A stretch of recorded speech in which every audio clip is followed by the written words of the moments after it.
You're watching college football on ESPN+.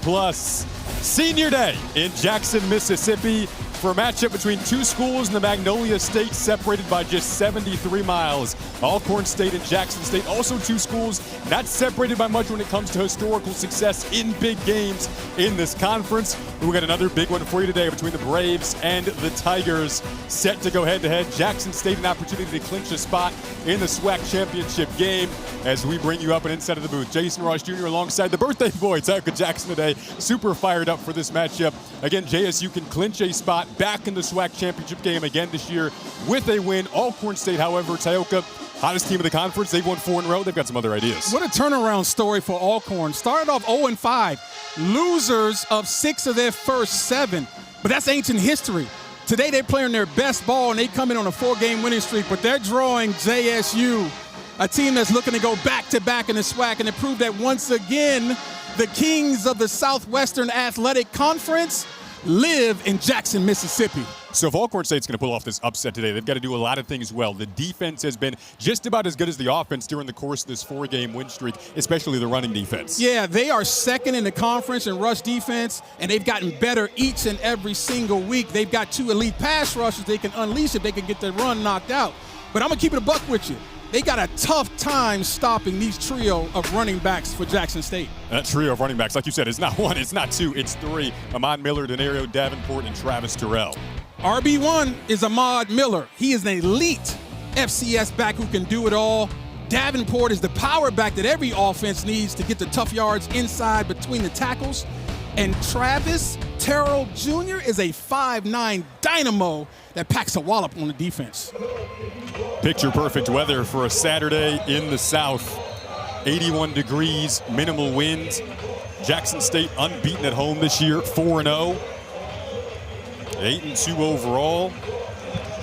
Well, these two teams sizing each other up for a massive matchup. Jackson State can clinch the East with a win. Alcorn State has won 4 in a row, trying to spoil Senior Day and potentially spoil the Tigers' hopes of another SWAC championship. Alcorn State won the toss, opted to defer.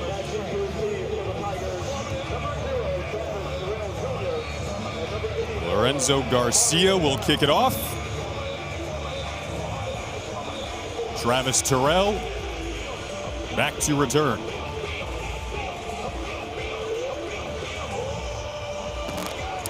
Tioka Jackson, a big one today. A great crowd on hand, picture-perfect weather, and a lot on the line. So Bowl, baby. Couldn't ask for a better one.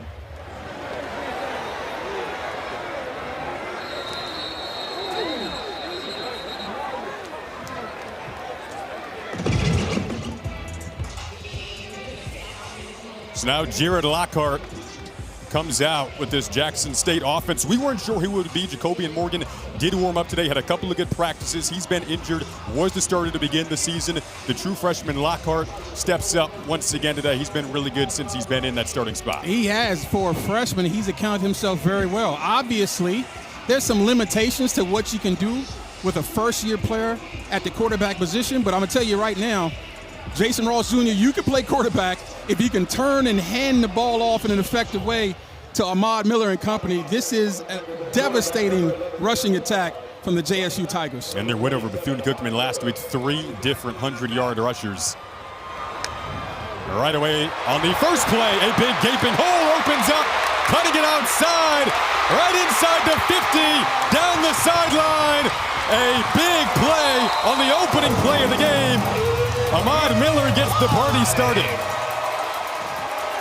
Well, first of all, we tell you no lies, okay? We talked about these guys in the open. This is what JSU does. They're going to try to bloody your nose with a huge offensive line, and we got a bunch of backs, and Miller is RB1, might be the best guy in FCS football. 57 yards in the first play of the game, then a quick throw to the sideline. That is caught. Kobe Paul, grad student from Dallas, makes the catch. Jackson State off and running early with this offense averaging 36 a game. I like the idea of an easy throw on the second down of the series to get Lockhart warmed up.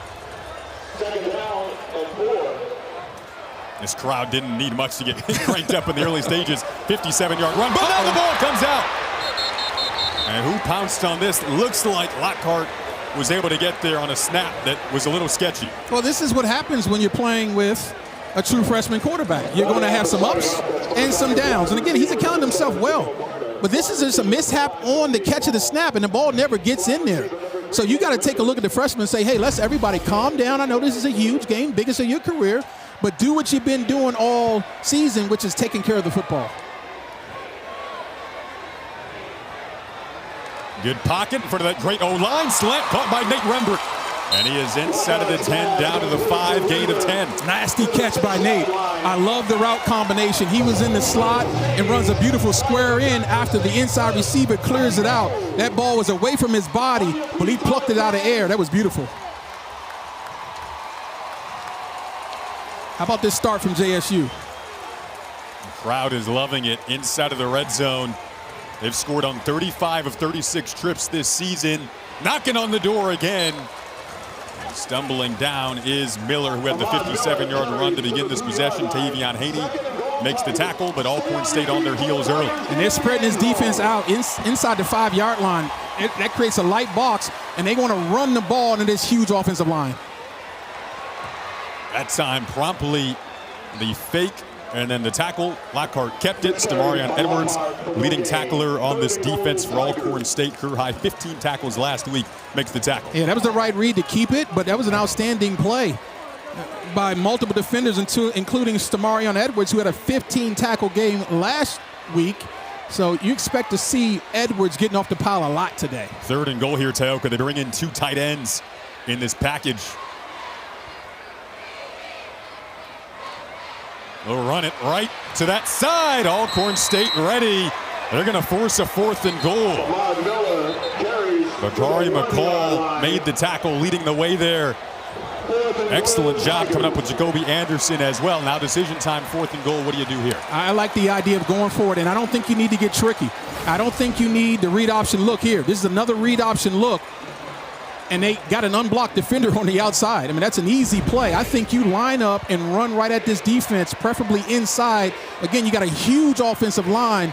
Put it on them. They bring in the big back, 6'1", 214, Denario Davenport, and play was blown dead prior to the snap. Timeout.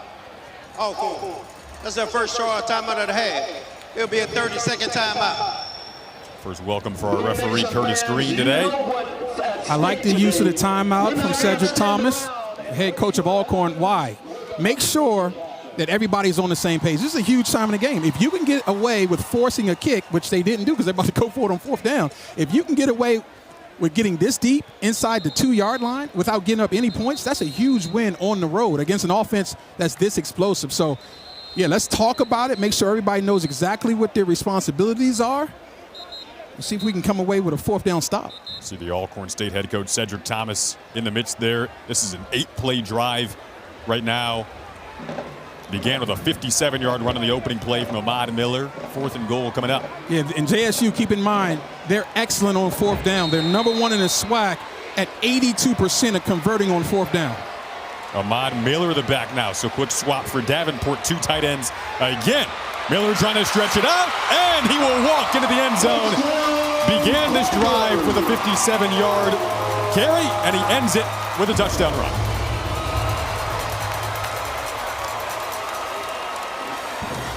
Smart. Don't need to get tricky.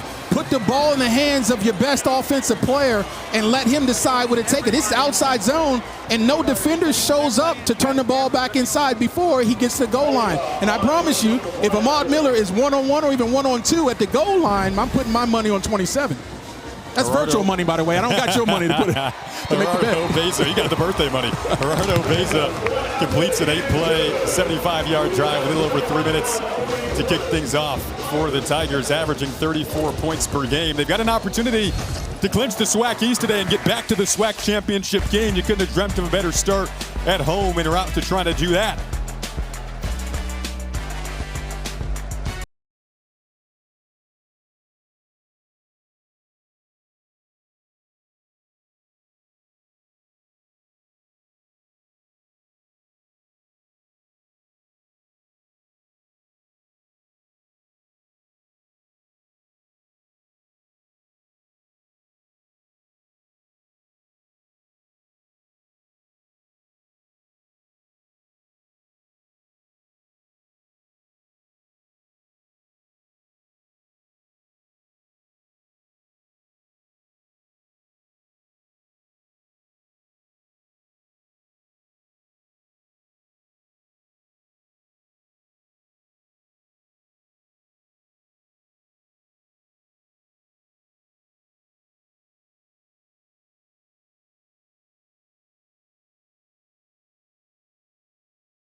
back in Jackson, Mississippi. Let's take a look at this easy run for Ahmad Miller. And what I want you to focus on, folks, is the big offensive line of Jackson State. There's no penetration. These are dancing bears running zone blocking.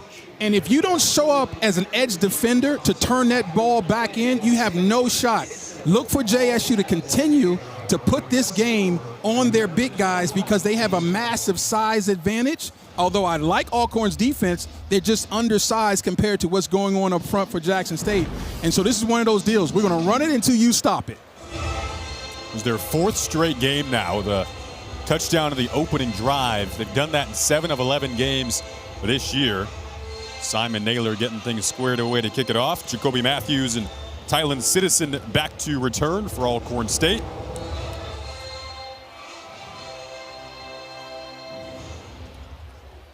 Alcorn State hasn't trailed a ton over the course of this 4-game winning streak. They did trail in the 4th quarter in the win over Grambling last week. The offense is going to come out for the first time today, led by Jalen Tolbert, who Tioka has been phenomenal throughout the course of this winning streak, but this definitely his toughest road test yet. Very tough, because you're thinking about a JSU team that is 10-0 in their last 10 home games, right? So they are incredibly tough at home. But here's the deal. The last team to beat them at home was this incredibly good Alcorn State. So I think they come in confident, Jason. They've won 4 in a row, as we talked about. They're about as hot as you get right now in the SWAC, and they're playing their best ball. The recipe for success for them is the same thing for Jackson State. Let's run the football. Your best players are your running backs, but you do got a tremendous quarterback who can be really good with play action pass to guys like Jarvis Rush. Offense really turned around after week 5. They've scored 28 points or more in every game since then. And Tolbert, time to throw, but good coverage downfield, looking for Tyron Warren on the comeback route. KJ Chisholm was on the coverage, the sophomore corner. Yeah, Chisholm, you said it was good coverage. I think it was amazing coverage. They just tried to run a simple stop route, and KJ wasn't having anything of it. I like the improvisation by Tolbert to try to see if you can get your receiver to go deep and go over the top, but that's excellent job of opening you up on first down with tight coverage. For a run here, Jason. Chisholm started in the Celebration Bowl last year. Now they're facing the run game of Reggie Davis, who we saw Reggie Davis against Texas Southern a few weeks back, 33-14 win for Alcorn State. They felt like maybe that was their most complete game. He had 3 touchdowns in that game. He's been the guy ever since. Yeah, his roles continue to evolve. They're giving it to him more and more, leaning on him more and more. Ja'Cory Sewell had a couple injuries, and number 2, Reggie Davis, has stepped in admirably for him. There's a gain of 7, then go back to him on 3rd down, trying to pick this up. Pile still moving. We'll see where they blow dead the forward progress. Ashton Taylor, Quincy Ivory there to combine in the tackle. Well, nice move by Reggie Davis. And you got a free hitter in the hole. Watch this 2-foot jump cut. Davis is a big back, over 200 pounds. But look at that move, beautiful right there, and then getting his pass down, understanding that it's short yardage. Go back to it on the fake this time. Jeremiah Williams ready, the captain NFL prospect on the interior that knows he's going to be big. What do you feel about Alcorn State from a pace standpoint today? What do they need to do? Well, I like the idea of switching it up. Just do different things. Don't do one thing, go fast, because you got to protect your defense against an explosive offense, but I don't like necessarily going slow every single play. Change it up. Give JSU different looks. Also give them different looks with this formation change here. Tolbert going to step up in a collapsing pocket, throws it away to the sideline. Pressure came from John Brown Jr. How about the coverage downfield? That's a great job of pass protection from this Alcorn State Braves offensive line. Plenty of time, but there's nowhere to throw the football. And so finally, he just has to get rid of it to avoid the sack. But early on, this JSU defensive secondary is on it. A secondary that's really stepped up over the last few weeks. They told us they want to stop the run by any means necessary, but they're strapping up on the pass game as well. This feels like an obvious passing down situation. Tolbert immediately dropping back, dumps it off over the middle, trying to make a play in space. There was Reggie Davis, his running back, picked up 9. They needed 10, so decision time here. Your own side of the 50 early on. Why not? Yeah. Where are you going? I mean, again, we talked about the streak coming in. We talked about the early losses. I mean, this is a huge game for Alcorn. I like the ideas. You see Davis getting, first of all, a big shot by Tolbert. It takes, you're letting the defensive end to get the screen behind him, but you don't want your quarterback taking a big shot like that. Tolbert leaves the field, by the way. Andre Washington, the backup QB, just came in. They're last in the SWAC when it comes to fourth down conversion rate, 6 of 11 on the season.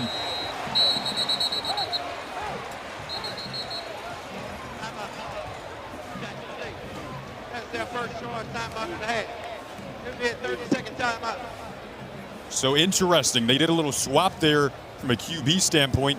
Andre Washington's a big body, 6'4", 215, so you wondered what they're maybe going to do there on 4th and 1. And Jackson State says, let's talk this over. Clearly a huge down early in this game. You see the numbers for Washington on the season, and a big opportunity, a risky one, your own side of the 50, but like you said, hey, huge game here. No question. Why not? What do you got to lose? I mean, you see the passing numbers are kind of pedestrian, but look at those rushing yards. Only 6 carries for 45 yards, but the timeout by Jackson State allowed Alcorn to think better of it, I guess. Yeah, they're going to punt it now. Demetrian Duval comes on. Travis Terrell back to return the punt. It's early in the game. Alcorn State's defense has performed really well over the last 5 games. Is it a potential fake territory part of the field? No, it is! So they'll opt to fake it, and they might have converted that, Tioga Jackson. That was like, this part of the field, maybe. And they go for it, and they get it. Jason Adamas, not Nostradamus, Jason Adamas. You called it just before the snap. Because where's the ball? Like you said, it's in that area of the field, direct snap. And that's just excellent. That's just excellent execution. As you see, I think the ball carrier there is the guy that's on the field. Hopefully he's just cramped up. Hopefully that's nothing real serious.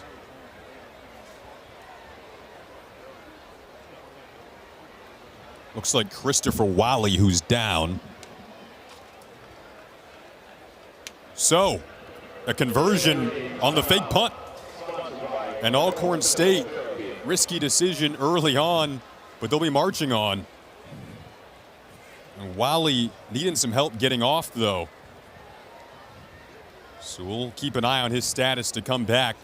Gutsy call from head coach Cedric Thomas after the timeout. Little chess match there between the two sidelines. I'll give you gutsy. How about putting the ball in the hands of your backup nose tackle? Right. And letting him handle it. 6'2", 260 pounds. A little element of surprise. I like it. But here's the deal. When your defense on that area of the field and it's 4th and not too far to go, you got to be high alert for the fake. Anytime the ball is in between, say, the 40s on either side, you got to be worried about a fake on 4th and short. But you got to give a lot of credit there, first for the call by Alcorn, the coaching staff, and the execution by the men. So be high alert here also for a shot. Now you got an extra set of downs if you're Alcorn. The ball is on the minus 47-yard line, so you're in good field position. I would look to take a shot deep if I can on 1st down. Reggie Davis on the keeper. Went back and forth, then they ultimately gave it to him. Ashton Taylor gets him out of bounds. Reggie Davis brings that energy, the juice that you need in a road game like this, in an atmosphere like this. They say he never really stops talking, but that's a good thing. It's a good thing. That's his game, though. I mean, he gets himself hyped with that mouthpiece. As long as you can play, you can talk. It's a gain of 7.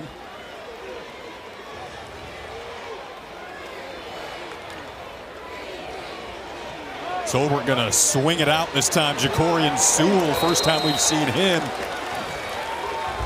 Not much doing there. B.J. Washington met him promptly. That's an outstanding play by Washington. You see the aggression? You see how he didn't wait for the offensive player, Sewell? Watch the aggression. He knows where the ball is. It's playing zone. He sees it being thrown. Come on up and make it. Don't try to break down and give Sewell an opportunity to make you miss. You go hit inside out, use the white lines as an extra defender. That is excellent technique by B.J. Washington. So they lose 4. Brings up 3rd and 6. Trying to answer the opening drive score from Jackson State. And Tolbert's going to throw. First real deep shot. It is incomplete. There was some contact. Alcorn State thinks they deserve a flag, but they won't get one. I think the pressure by the blitzers sped Tolbert up. And he just felt like he needed to get the ball off. Let's take a look at this contact. Now, listen, you're not allowed to touch the receiver beyond 5 yards. Now, I don't know that I saw enough there to draw a flag, but at the end of the day, you are not allowed to put your hands on the receivers 5 yards down the field. I'm okay with a no call there. You got to let the guys play. There's Kamari Rogers back on the coverage. Now, Travis Terrell. Tauk, I don't think they go back-to-back fake No. punts. I don't know if I'm predicting it this time. Boy, they got nothing to lose, though. We talked about that, right? Are we betting your birthday money? Absolutely not. I knew you wouldn't give I that need up. my $5. I thought it was 10. And Terrell going to watch this roll. And now Jackson State's offense comes out for the second time. Jared Lockhart's second series when we return. They scored in the opening one. We'll see if they can do it on the second.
Seven 0 start for Jackson State on their senior day. Jason Ross Jr., Taoka Jackson. The offense for the Tigers comes out for the second time today, Taoka. And something you're honing in on is the significant size advantage up front. Jackson State O-line versus Alcorn State D-line. Yeah, they've got an average of right around 60+ per man across the line, and running the football takes huge advantage of that. Jared Lockhart can run when he wants to. Gets to about the 29-yard line before Orlando McLaurin brings him down. I like the decision making. If you're going to run, be decisive with it, young freshman. He saw a lane, as you see that numbers there. 321-pound average, 6'4", 3. I mean, those are huge guys. And the more you call the run, the more they like it. It's 4 straight games now that Jackson State has scored in their opening drive. Last series began with a 57-yard run. They go to the ground here with Danario Davenport. Got stretched out and brought down quickly. A great tackle made by Ricardo Butler, Alligator, Mississippi native, out on the edge. Yeah, now that's how you set the edge by Butler. Great job of being aggressive, getting upfield. Again, so important that you don't wait. Watch number 21 on the left side of your screen come shooting up. That's how you do it. Beautiful job of wrapping up and getting the player on the ground. Davenport is not an easy tackle. Who sets up 3rd and 6. Feels like a big one early for Alcorn State to get a stop. This pass over the middle is caught, and it appears to be enough for a first down. Hauled in by Jency Riley, who missed all of last year with an injury suffered at fall camp. He's back having a great comeback season. He has 8. They needed 6. And that's why they're so excited about Lockhart's future. And that's a great job of reading. Watch him drop this arm angle down. A little sidearm there. See that? Beautiful job understanding you had a defender coming inside out. True freshman looks so much more poised than that. They'll flip it out this time. Nate Rembert looking to get him in space is key. 3 catches, 28 yards a week ago. Small, quick, explosive, the 3 words they used to describe him. Yeah, small is right. He's a $150. And if you're listed at a $150, you're probably a little under. But his game is quickness and explosion, and you'll see he's a touch guy. They're going to get him touches on the perimeter in space and let him do his thing. There's a gain of 6. Offense moving with a nice rhythm again. It is Davenport again. Made a beautiful cut up to midfield. Tyreek Snow, the tackle. So you were really effective with the fly sweep to Nate Rembert. This time you get Rembert moving again, and the eyes of the defense goes with him.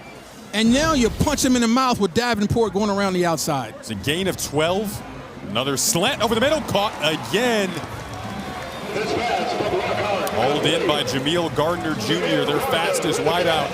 Ricardo Butler, the tackle, but moved the chains once again. Gain of 11. They're making a really nice momentum move right now. No question, because they're mixing it up. This is the Tigers at their best. The running game leads them, right? But then you've got RPO options, and you got play action pass options, and you got a quarterback who's starting to get hot. Another completion. It's Rembert again. Well, this is what they say when they want to get him in space. Reaches the red zone where Jackson State has been red hot this season. Scored on 36 of 37 trips. Another big game there. So as Alcorn begins to commit guys to the box, they're playing their safeties deep.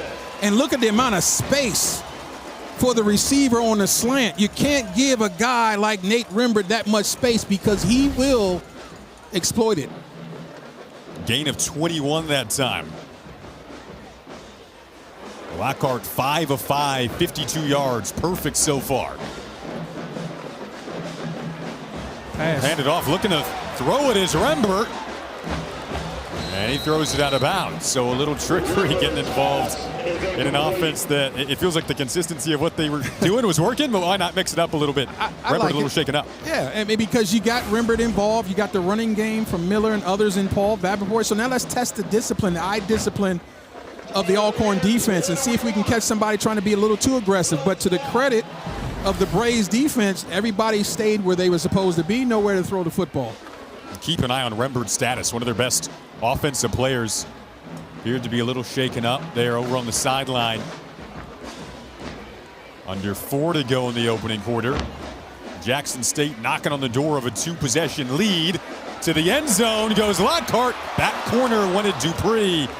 Couldn't connect with him. Dupree and Rembert, who just left the game, have 11 of the 17 receiving touchdowns this year for Jackson State. Yeah, just a little long on the corner route, but I'd like to see Dupree go ahead and make the attempt. He sort of started to reach out to try to make an effort forward, but kind of pulled his arm back. There's nothing wrong with making an effort. Let the officials call it incomplete, but go ahead and lay out for your freshman quarterback. 10th play of the drive here, Teoka. First drive went 8 plays.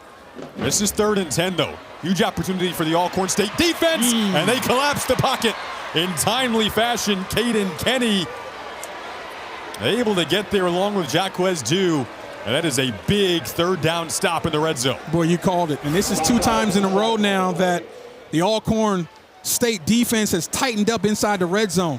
His initial reads were not there, and give credit to this pass rush. Watch this pocket collapse on the young freshman. Multiple guys penetrating it and getting near. Dew was the first one near, but he had friends with him. Gerardo Beza in to attempt this from 40 yards. Likes the left hash, and that was powerful off his leg. Splits the upright with it. 10-0. Alcorn State doesn't allow a touchdown, but Jackson State goes up 2 possessions at home on Senior Day.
TC Taylor's team goes 11 plays, 56 yards, 4 minutes, 29 seconds, puts up a field goal there. And he told us earlier this week, they lost to Grambling 26-24. That was the only conference loss. And he said the following week in practice, they knew didn't really have any room for error after that to be East Division champs. That's what's on the line today. They control their own destiny, opportunity to get back to the SWAC championship game that they won a season ago, trying to go back-to-back.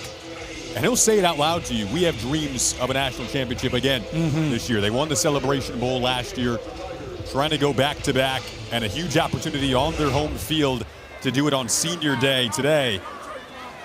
And that hops down, so it's a live ball that will have to be returned by Matthews. And he will bring it out to the 15. Thought it was going to sail over his head into the end zone. Yeah, that's a mental error. You got to be sure. When you're going on the road against a great opponent, there's a couple things that you need to pack with you. You need to pack a running game, you need to pack run defense, but you also need to pack very, very dialed-in mental effort. And that's just hoping the ball's going in, not being sure. You got to track that football, and you back up with it. And if you get in the end zone, you can either catch it or let it go. But you can't let it sail over your head and hope that it's going into the end zone, because if you do, you're going to end up at the 15-yard line. Doesn't set Jalen Tolbert and the offense up in the most ideal spot. They marched just inside of Jackson State territory on their opening drive. And Jason, to me, this is a crucial early set of downs for this Alcorn team. They are -8 in the play count, and that's terrible for your defense. And about 5 minutes less in terms of time of possession as well. Right away, great tackle made by Reed Pullum.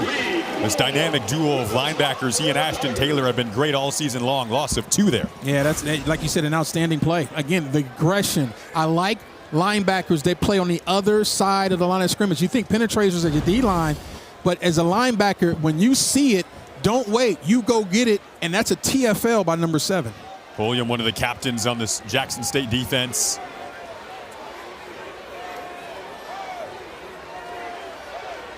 Tolbert keeps it. He has been doing this really well over the course of the 4-game winning streak. They, in fact, wanted him to do more of that. Really the first time we've seen him take off, gain of 7. And Cedric Thomas talks about this is one of the reasons why they've turned the season around, because Jalen Tolbert has been more confident in attacking the line of scrimmage, and that's a great job right there, giving yourself a 3rd and manageable here. You went from 3rd and long to 3rd and manageable. Let's see if they can give their quarterback time, and he can read this out and help them get a first down. See the numbers on 3rd down this season and where that ranks in the SWAC. Overall on offense, though, considerably better over the last month. Can they get a conversion here? They will not. Looking for Matthews. The crowd and this defense both ready for it. That'll force a punt. And it'll force this defense of Alcorn State back onto the field, which is not what you wanted. Again, we talked about being -8 coming into this series. In terms of plays, you see this ball sails a little bit on Tolbert. Just not quite comfortable. He hasn't settled down yet. But they needed some complimentary football. They needed their offense to step up and get a first down or 2 and protect this defense. Now, defensively, if you're the Tigers, or excuse me, the Braves, you need to come out and say, listen, we're going to get ourselves a 3 and out and get ourselves some rest. Travis Terrell back to return the Demetrian Duval punt. Comes up short, though, into the hands of Jabari Jones. And he's got room up the sideline. Jones going to set Jackson State up with dream field position here at the 30-yard line. Boy, those low line drives, boy, that sets up the coverage team. You want something higher than that to give them an opportunity to get downfield and get in their lanes. And this ball came down really quickly. As you can see, there's a lot of green grass because you got players that aren't really in their coverage responsibilities yet. But give credit to the return man, not letting it hit the ground. Come up and field that. Great job by Jones. Special teams definitely playing a factor early on. We've seen a fake punt, and now one that was way too short. And an opportunity to pounce on it for a Jackson State team that has been averaging 34 a game this season. You don't want to set them up with this easy of an opportunity.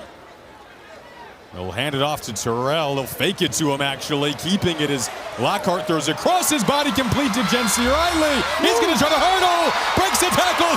Lunging for the pylon. Inside of the 5, down to the 1.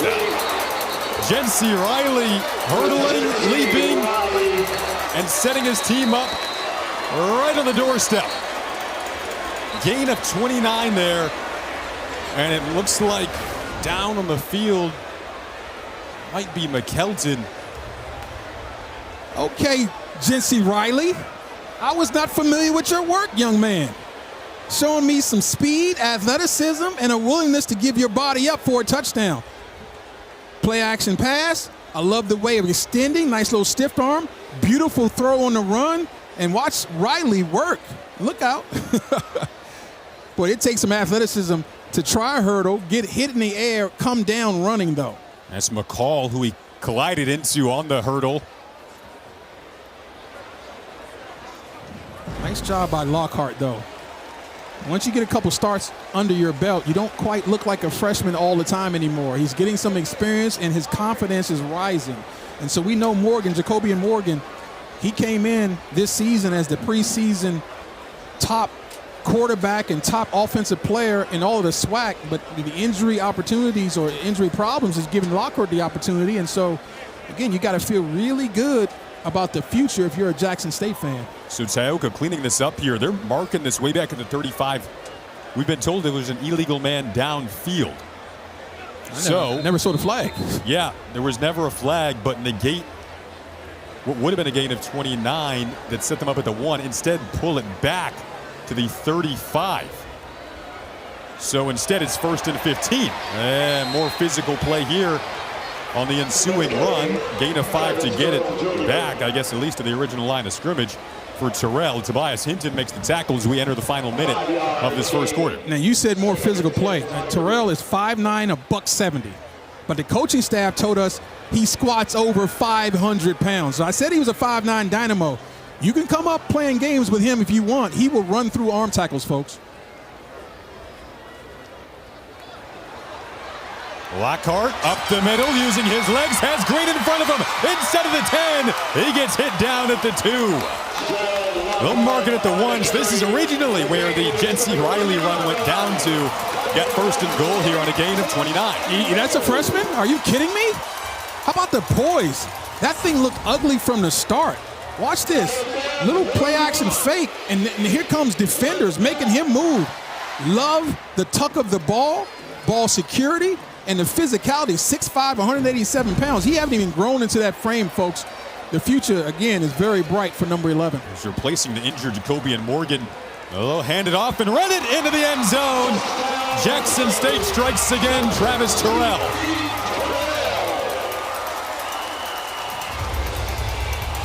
There is a flag down, far corner of the end zone.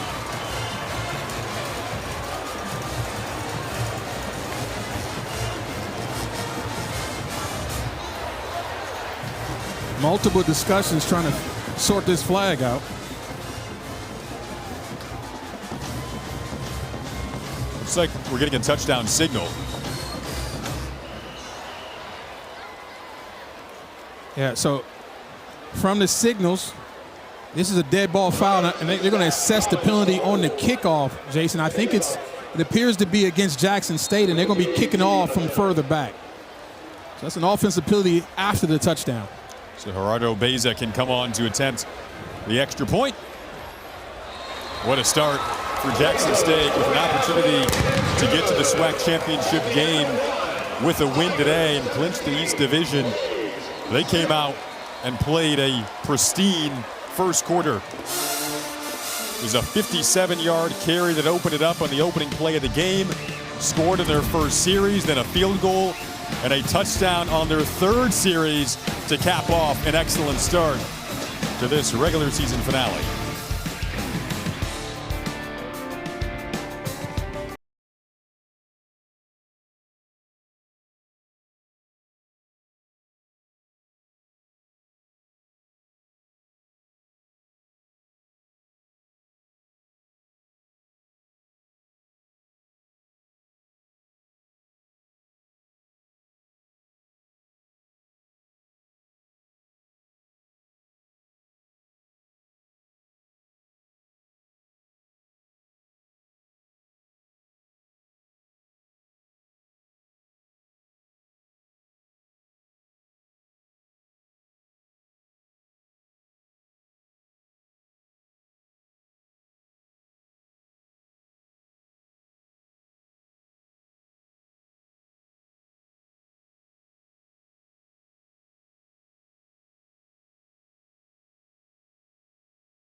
Ja'Cory Hargan stepping along here, showcasing the dance moves. His team might as well party after that first quarter. Right Still a on. lot of football to go, but up 17-0. Q-Dogs everywhere are barking.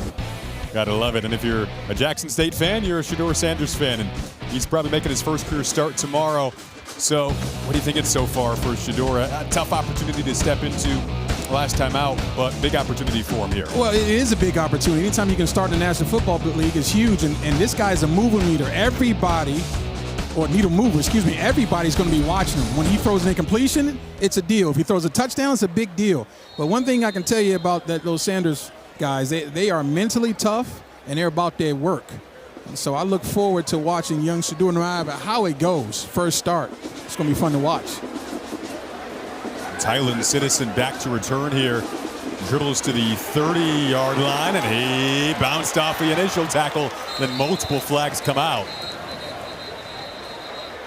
There are penalty markers on the play. And one thing you can just tell from up here, Jason, this JSU team in every single phase is playing with a ton of energy. They're playing like this is a playoff game to get to the playoff game.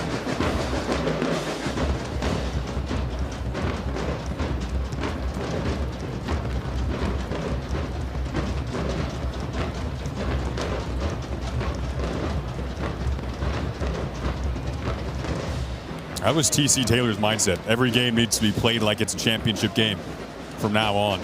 17-0 start. They've come out with that championship level energy today.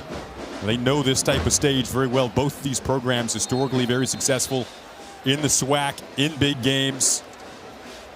Jalen Tolbert and the Alcorn State offense have a big possession ahead of them here.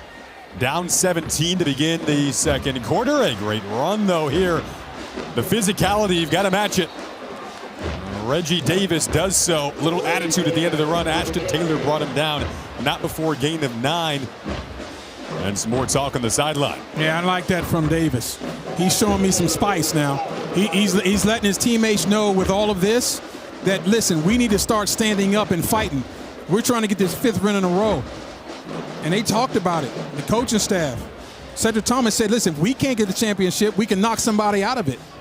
And so I like that start. And this is where, from a point standpoint, Alcorn plays their best ball second quarter and third quarter.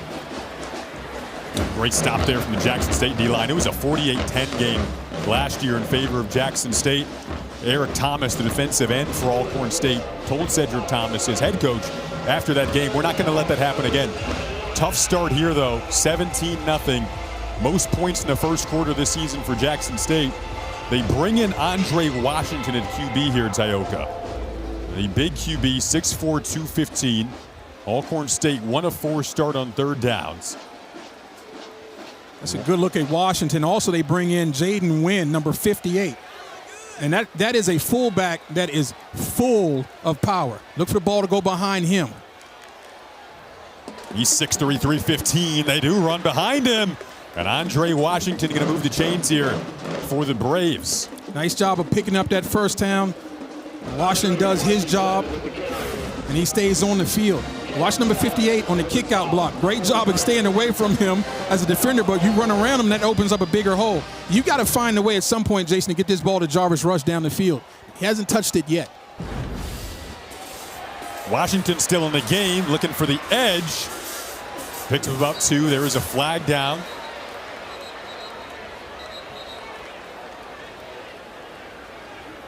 Andre Washington with the carry. There's a penalty marker. They kept Big 58 winning the game again and ran it behind him again. Let's see if this is going to end up being a holding penalty, though. Personal foul.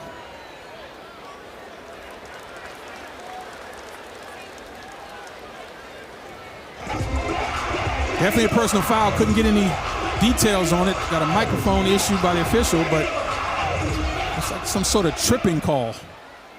Not sure by who. So that's a terrible penalty right there if you're the Braves, because it gets you off schedule. You had a little something going. And the guys in the truck tell us it's tripping by number 51, I believe. Yep. So they're going to take that back, like you said, 15 yards. 1st and 25. So check that. That was Nico Sandifer, number 1 on the outside, a receiver getting a tripping call.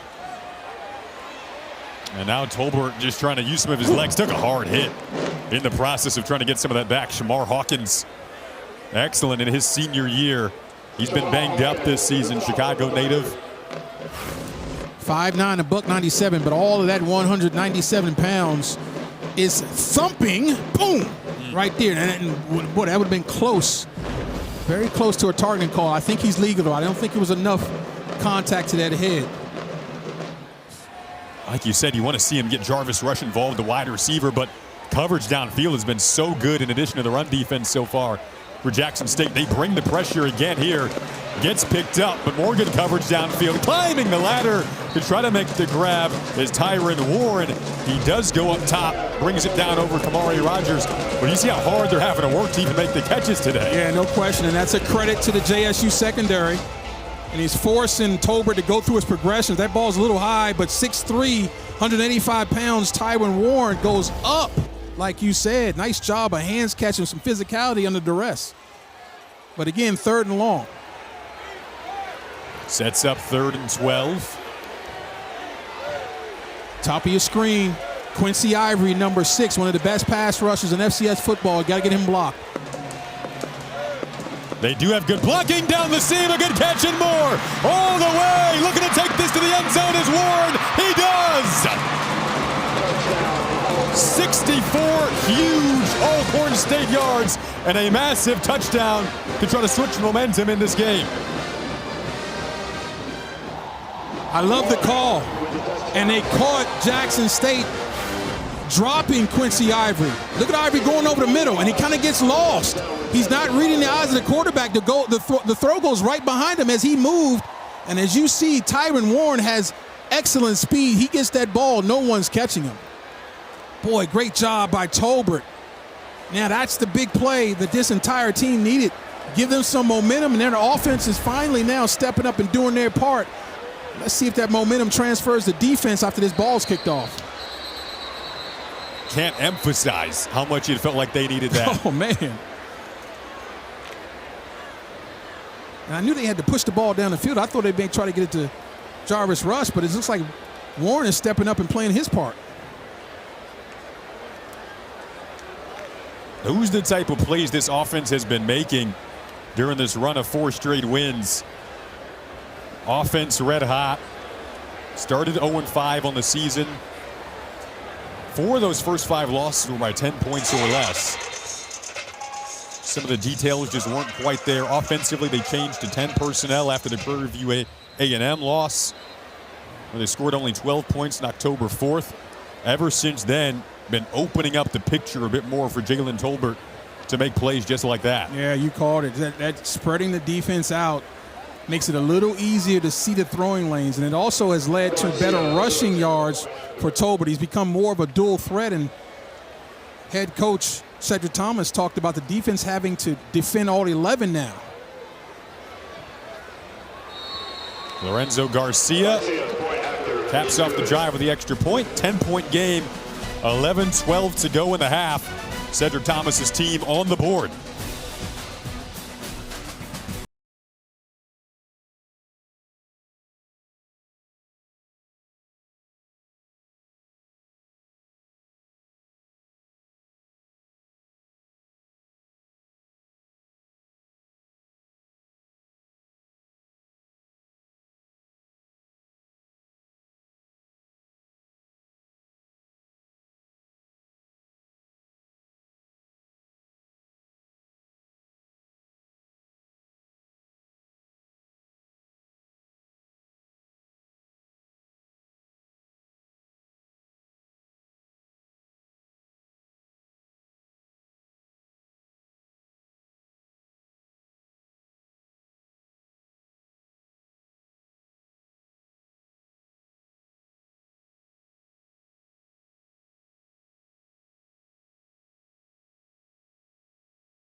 17-7, Jackson State leads it. Jalen Tolbert, though, Tauka, starting to get rolling. He was 2 for 6 with just 5 yards throwing before this pass. The move to 10 personnel, one back, no tight end, 4 wide receivers, opens up that throwing box. See, they said it unmuddied the throwing lane so Tolbert could read it out. And you saw in that box within your screen a lot of green grass, and it's an easy read for Tolbert. Beautiful job of stepping in the throw. The ball's on time, on target, and Warren has speed to burn, folks.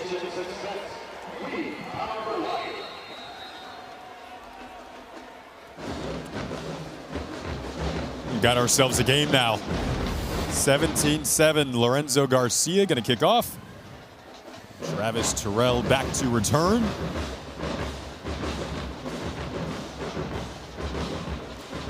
Looking to reverse field here. And a good special teams effort made by the Alcorn State Braves. Now, can the Braves hold serve defensively? You wanted complimentary football.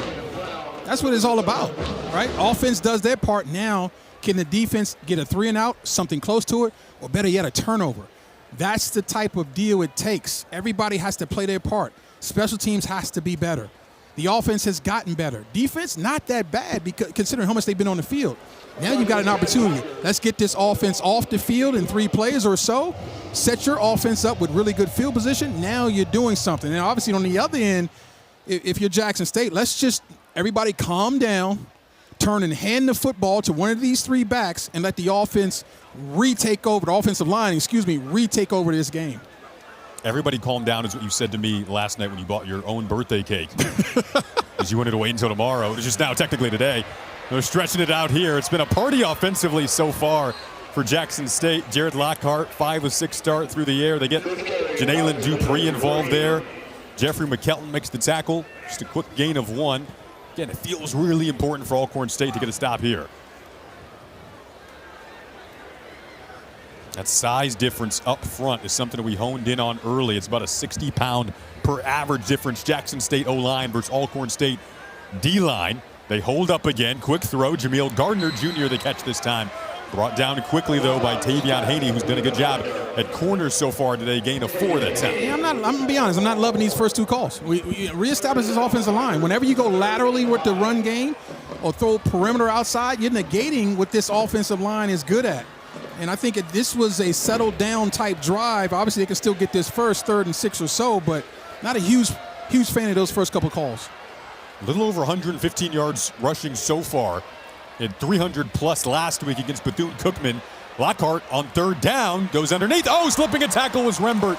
They call him slippery. And you see it literally. He slipped through a tackle there for a gain of 7 in the first half. Well, that's not prototypical size at 5'8", 150. But it can be helpful. Watch him duck underneath this tackle. Just running across, shallow cross. Beautiful job of ducking underneath a Bakari McCall and making a play for his offense when they needed it. First down, Jackson State. It's a type of tough plays they make and deflating plays if you're an Alcorn State defender right now. Thought you had him stopped. Go underneath again. Same target. It's Rembert. Once again, gets up near the yard to gain. Patrick Kintz forced him out. RPO.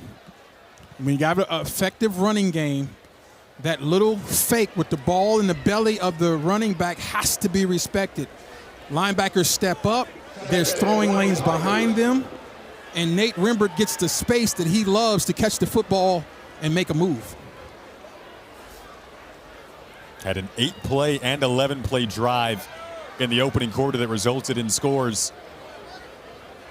It's kind of a methodical but rhythmic movement that this offense flows with, and they can speed it up if they want to. Great play, though, in the backfield that time by Stamarian Edwards, who we knew needed to have a big game for Alcorn State today. The man who came in with 75 tackles on the season, leading the way for this Alcorn State defense. Well, he was the FCS Defensive Player of the Week last week, and that's a TFL -2. And that's how you get an offense off schedule. Great job, again, of coming forward and getting penetration. You think of linebackers being side to side, and, sidelines to sidelines. I like linebackers that come downhill at every opportunity to make plays, setting up a big 3rd down for this defense. You see the grad student there who spent each year of his career in the Alcorn State uniform. In the day and age of the portal, he is Alcorn State through and through. Flag comes out prior to that snap. False start.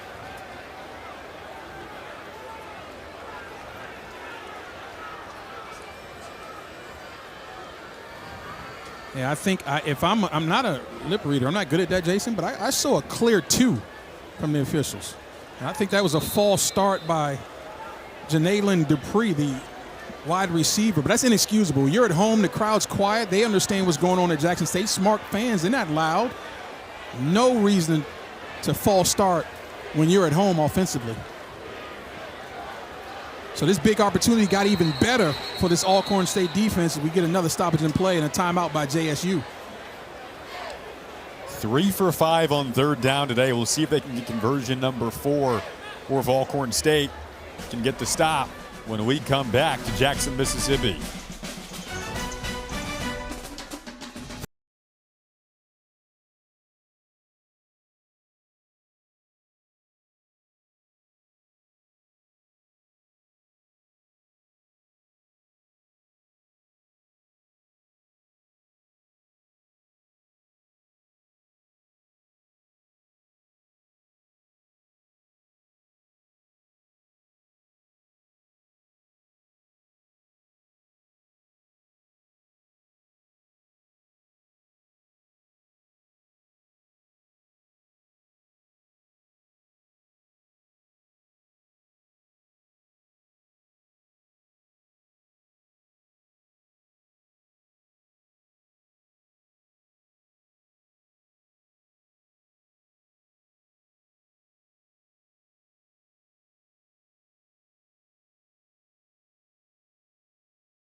The College Football Playoff begins December 19th and concludes with the National Championship January 19th on ESPN. Welcome you back to Jackson, Mississippi. Jason Ross Jr., Tauka Jackson. Speaking of postseason, an opportunity for Jackson State to clinch a spot in the SWAC championship game. With a win today, they control their own destiny in the East. They could still potentially get there with a loss, but they don't want to go that direction. They want to win at home on senior day today and get back to the SWAC championship game, which they won a season ago, then went on to win the Celebration Bowl. Back to the air goes Lockhart. Over the middle, that is caught.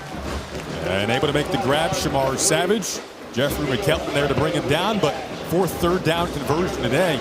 They've been good on the money down. Well, but he showed me something. A little bit of everything. This time he fires that ball in tight coverage, understanding that the defender was breaking, and Savage is a Savage because he's got great size and can take that hit. Go to the ground game here. Alcorn State rushing defense, which has been superb over the last 7 games. Stepping up on that side of the ball. Able to make the play to Sean Palmer. Palmer and company. Kenneth Andrews as well. Great job of controlling that rush from the inside. They got some big, strong guys in there. That's why they've been so good against the run. Speaking of the run game, go back to it with Ahmad Miller. And he tucks down inside of Alcorn State territory. I think it's coming back, Jason. Yeah, there is a flag down. This is a physical game today. We talked about it. It's going to be a spicy matchup, right? This was the most intense coaching call that we had when we talked to Alcorn State head coach Cedric Thomas. I mean, this thing means a lot to them. This team was embarrassed last year in this ball game, the Soul Bowl. I mean, he got beat really bad by Jackson State on their home field.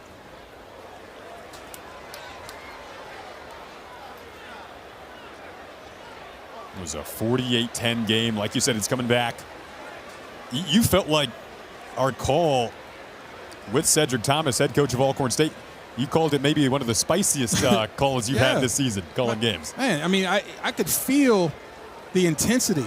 And if you think that the head coach is intense and nobody else is, you don't understand who Cedric Thomas is. And you look at the look in his face. He's been locked in like that since opening kickoff. Yeah, he's stalking the sidelines. He's not coaching on the sidelines. He's stalking it. Look at this. But that's the type of intensity that turns around when you start off losing 6 of your first 7. How do you turn it around? Intensity like that.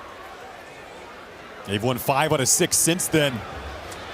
Trying to get the pressure home. Offensive line was ready until it eventually broke down. Palmer once again, who's been big on this series, along with Hatcher. Tackle by number 88, Deshaun Palmer. Did a late flag come in too?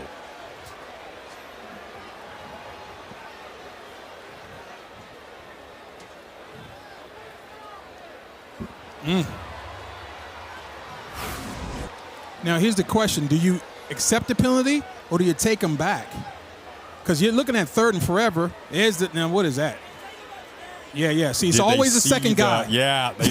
They saw the return slap, not the initial slap. That's exactly right. Deshaun Palmer got away with a little head slap. You understand Lockhart's frustration. No doubt. They got him on the return slap when they're moving it back. But that's a lesson for the freshman, though. You played enough football in high school. You know it's the second guy. That's the oldest deal in football. It's always the second guy that gets caught. And so the kid turns around and reacts. Instead of responding, he reacts emotionally, and it costs his team even more yardage. And I think that's a smart move to accept the penalty and back him up. Don't see a lot of 3rd and 40s. Well, it's a dead ball penalty, so they had no choice. They had to back him up. So that made it easy. On 3rd and 40. Not much in the playbook for that.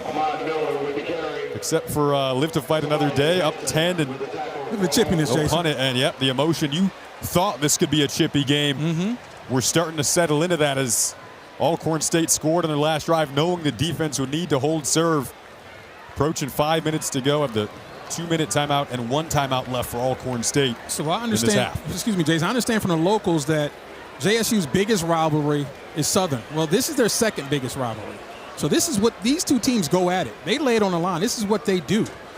And so the question is, who can harness their emotion in a positive ways? Emotion is great until it bubbles over and crosses the line. Two schools separated by 73 miles. That is a low punt. Going to settle down just inside of Alcorn State territory, but some really good field position coming up for Jalen Tolbert. Big opportunity, down 10 for the Alcorn State offense with 5:09 to go in the half.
Last year's matchup was all Jackson State.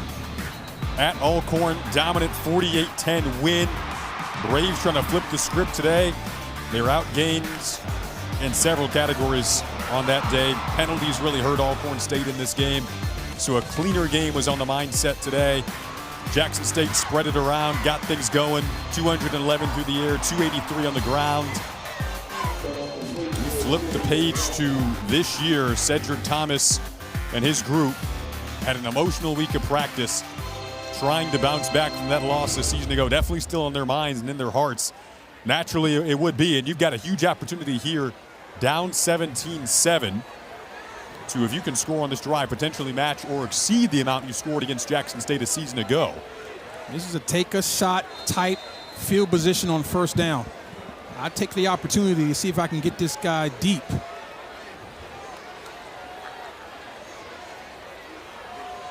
And Tolbert instead goes to the flats, but his target has some space in front. Jacoby Matthews, first time getting him involved. Great job by Tolbert. And he tried to go deep. His initial couple looks were deep. Did a great job of going through his progressions and found his check down and Jacoby Matthews with a lot of room in front of him. That's why the chains are moving. It's a gain of 13 to quickly get to the Jackson State 40. Right back to the air again. Quick throw to Tyron Warren, who made the touchdown catch on their last series. It was his first touchdown reception in the last 4 games. Brought down by Levy Wyatt. Reed Pullum that time.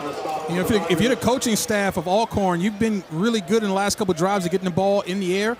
But let's not abandon completely this run game. Make sure you're still giving it to Sewell and Davis and company and just reminding JSU that we got some backs too, then we can run the football. Yardage really flipping in favor of Alcorn State in this quarter. It was 94-19 at one point in the second quarter. Tolbert using his legs, been a big part of the offense during this 4-game winning streak. Has increased the amount of times he's done that. Also limiting mistakes over the course of this stretch. Yeah, that's silly. Yeah. That's silly by Tolbert. That's really silly. You should know better than that. The officials are your friend, not your enemy. You don't want to make enemies of the guys in the striped shirts, because they can hurt you worse sometimes in the defense. You got to be smarter than that. Again, the emotion, I understand. Keep it in check, number 11. They let it slide, and sliding through a tackle to pick up what should be a first down is Reggie Davis. Don't see an official get that angry very often. No, because he was a little disrespectful pull-off by Tolbert. He's trying to talk to Tolbert and give him some advice without throwing a flag. You take that advice. Don't do something else silly, because, listen, they're all human, too. I'm not saying that the officials are trying to get involved and hurt one team, but these are human beings just like everybody else, and if they get upset and emotional, it might sway their judgment on certain things. Tolbert pulls down the high snap. They'll run it with Davis. Has a crease inside of the 20 and down to the 5. Alcorn State moving and grooving now, trying to change the complexion of this game. Momentum feels like it's really starting to shift, and they've got this crowd quiet. And that's the importance of continuing to run the football. Stay balanced. You found something with this passing game, but go ahead and run it too. Down to the 2 goes Davis. So important now. Can you lean on your offensive line? We talked about JSU and their huge offensive line. Can the Braves lean on their offensive line? Second and goal, knocking on the door. Defensive line for Jackson State steps up. Jeremiah Williams, the big plug in the middle, 6'2", 314. They feel like he could be an NFL prospect. Their captain stepping up. Yeah, he's a dominant player inside. Doesn't necessarily get his name called a lot, but when you're a nose tackle, you don't need your name to get called to understand that you're dominating the line of scrimmage. How many people do they have to commit to block you? How much penetration and forcing the ball to go where it doesn't want to go? How often you're doing that? Well, Jeremiah Williams does that a lot. We've hit the 2-minute timeout. Massive third and goal play coming up when we return. Alcorn State, an opportunity to possibly make this a 3-point game on the other side.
Jalen Tolbert there, his team marching down the field. 3rd and goal coming up.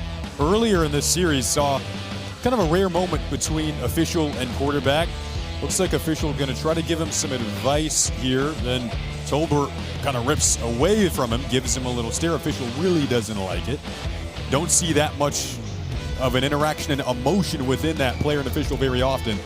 But to his then credit, comes though, back and apologizes. You got to give him some credit to come back and realize what he did was wrong, cooler heads, because understanding you're playing for the names on the back of that jersey. See, Braves, you're not playing for yourself, Toby. You're playing for your entire university and your squad. Nice job.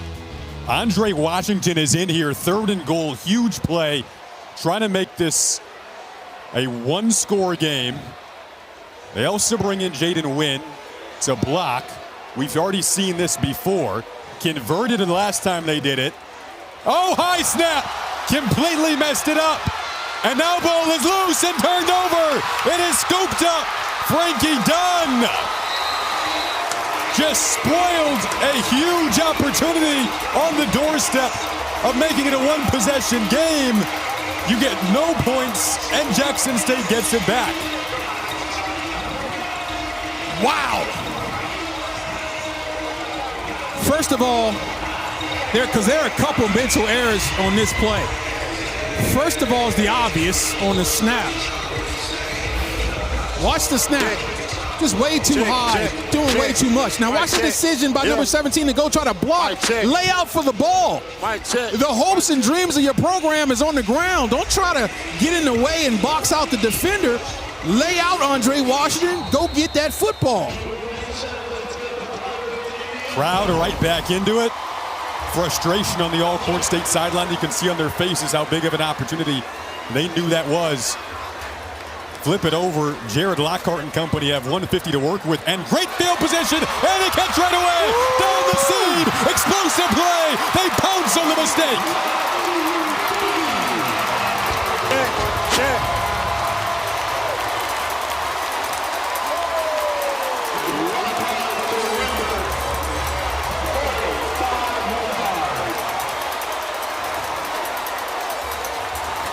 Nate Rembert goes 55 yards. Beautiful. Just a little read option, and the ball is right out in front. And clearly number 3 is the fastest man on the field, because when he's got his hands on the football, no one catches him. This game changes in the blink of an eye.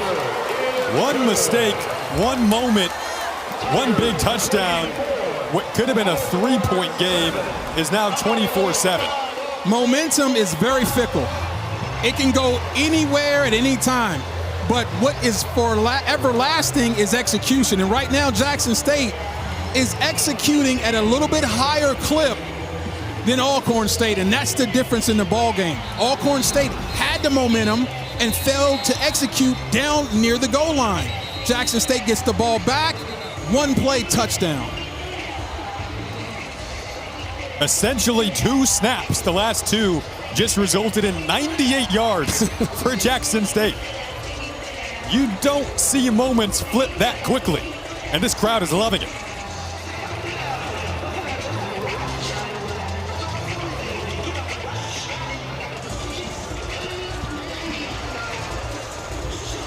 How about that swag? He's like, yeah, I'm the guy. I'm him. Yeah, I'm him. I don't care if I'm a $150. I'ma still show the guns. Swag off, Nate Rembert. Having himself a day. This was on the verge of being a 17-14 game about a minute ago.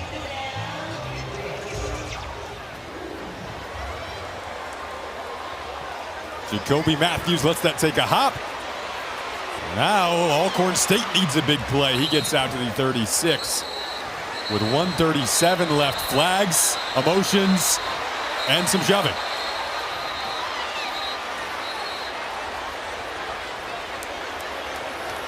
Yeah, emotions are high right now. Both teams being waved back to their sidelines. You used the word spicy to describe this one. Spiciness just resulted in 3 different flags down on the field and an injured player down on the field. Does Eric Patton? There's levels of spice, Jason. This is ghost pepper spicy, okay? This will burn you now. And I love games like this, but you got to be smart. Their return. Hold it. 33 on the receiving team. After the play is over, that ball, personal foul, face mask, kicking team, 15-yard penalty. First down. T.C. Taylor not happy.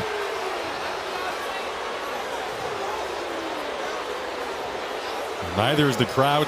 Cedric Thomas, meanwhile, trying to keep his side poised after the emotions of the last minute and a half.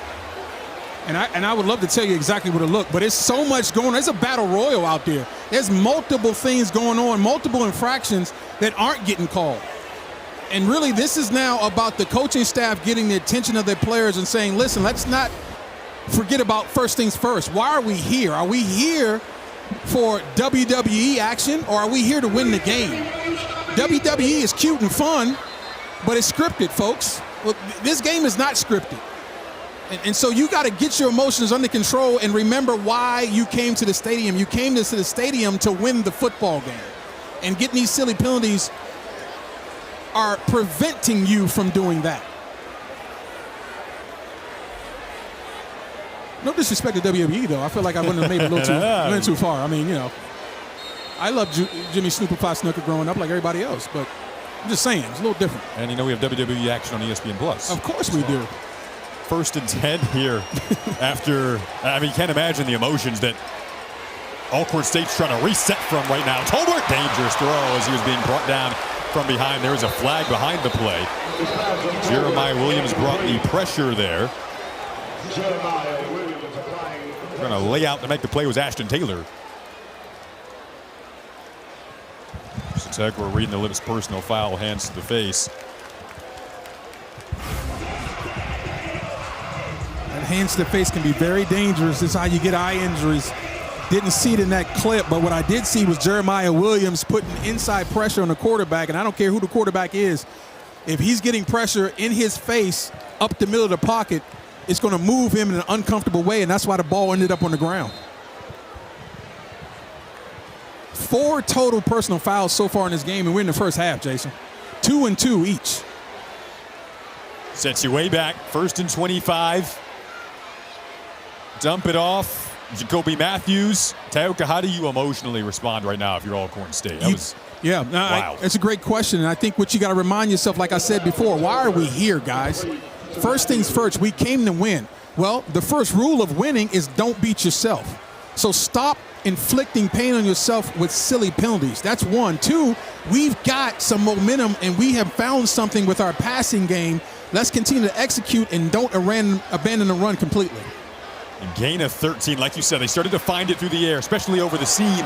That is broken up, though. Great coverage from B.J. Washington on Jacoby Matthews. Yeah, and this guy, B.J., boy, they love how he's come back now. He was a starter as a sophomore and broke his leg and came back and wasn't completely healthy in 2024 and didn't play like himself. But they say B.J. is the old B.J. Great job of hand-eye coordination and being physical at the catch point.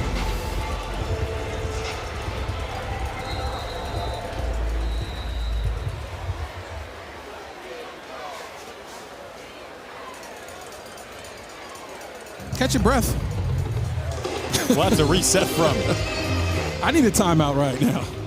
Everyone collectively takes a gasp. If you're a Jackson State fan, you were brought back to life by an incredible sequence of events. You get a high snap on 3rd and goal from the 2 for Alcorn State. They were down 17-7 if you missed that. High snap recovered by Jackson State.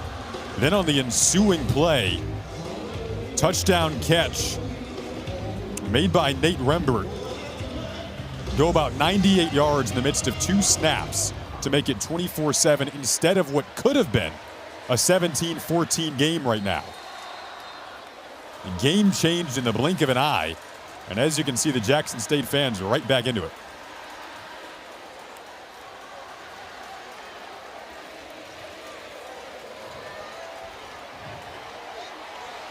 Tolbert on 3rd and 13, broken up again. KJ Chisholm this time, one of the corners who started the Celebration Bowl win last year.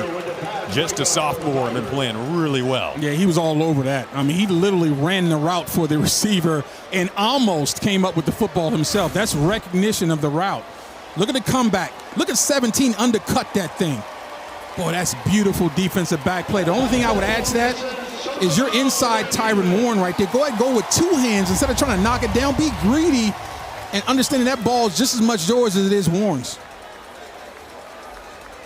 Demetrian Duval, his second year punting for Alcorn State. Travis Terrell back to return. Had a short punt last time he was out there. This one deeper. Going to bring Terrell back. Oh, I believe that touched his hands. No doubt. It's a live ball. So then scooped up and nearly a disastrous mistake.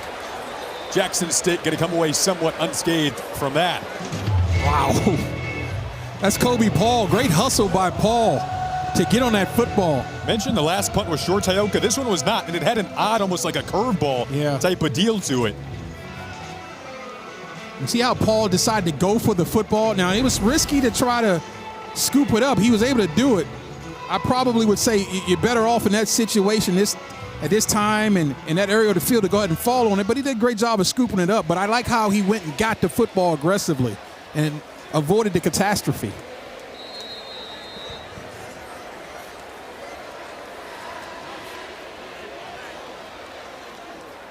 After that, content to try to run out this half. And that muff really stings. You see a lot of extracurricular continuing after the play is over. But that muff stings because I guarantee you the Jackson State staff was going to be aggressive. They were going to try to go for some points before the end of this half, understanding that Alcorn gets the ball to start the second half. And let's see if we can make this lead even wider. So that really hurt having to start that far back in their own territory. And Jackson State won this matchup 48-10 last season. Flag came out very late. Let's see if it's that chippiness that you talked about creeping in again. Here's Curtis Green.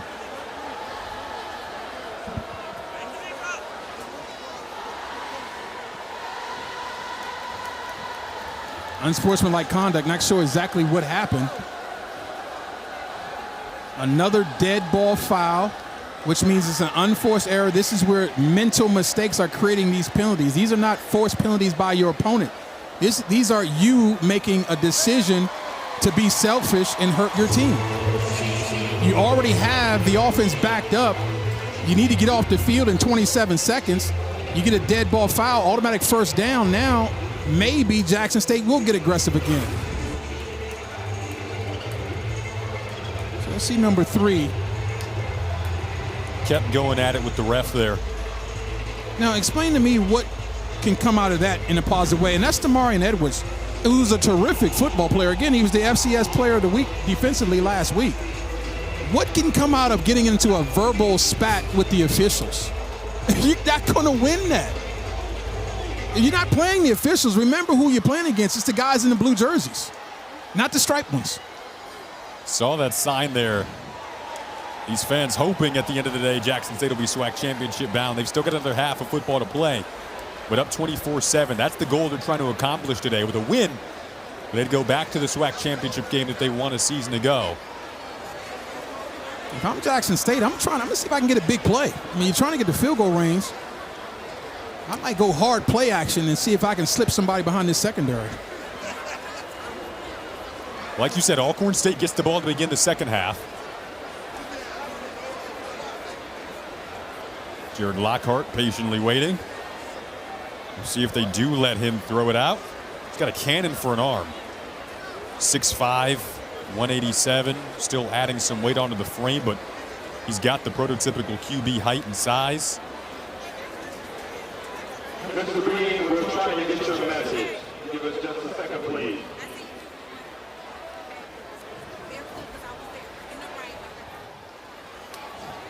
We're going to reset the clock to 34 seconds.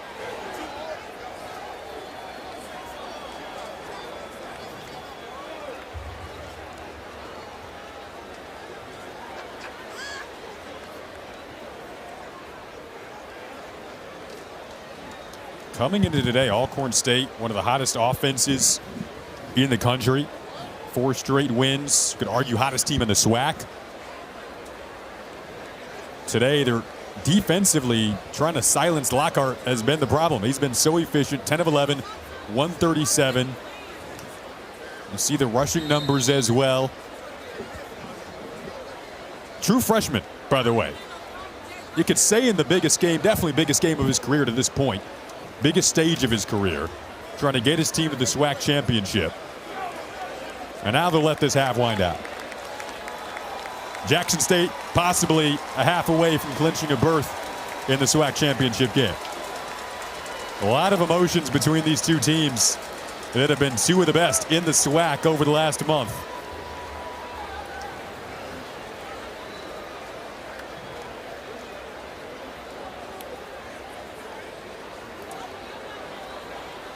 These two schools separated by 73 miles in the Magnolia State. You see Cedric Thomas there, head coach for Alcorn State. And their mindset was, if we can't get to that SWAC championship game, well, we have an opportunity maybe to knock Jackson State out of it. Especially when you think of getting the revenge from a season ago as well. For Jackson State, unbeaten at home this year. They have been on a roll since the loss to Grambling, October 25th. Tayoka, your impressions of that first half? Well, I thought it was, first of all, an explosive beginning for Jackson State. They came out humming and clicking on all cylinders in every phase of the game. But then you got to give a lot of credit to Alcorn coming back like they've been doing all year.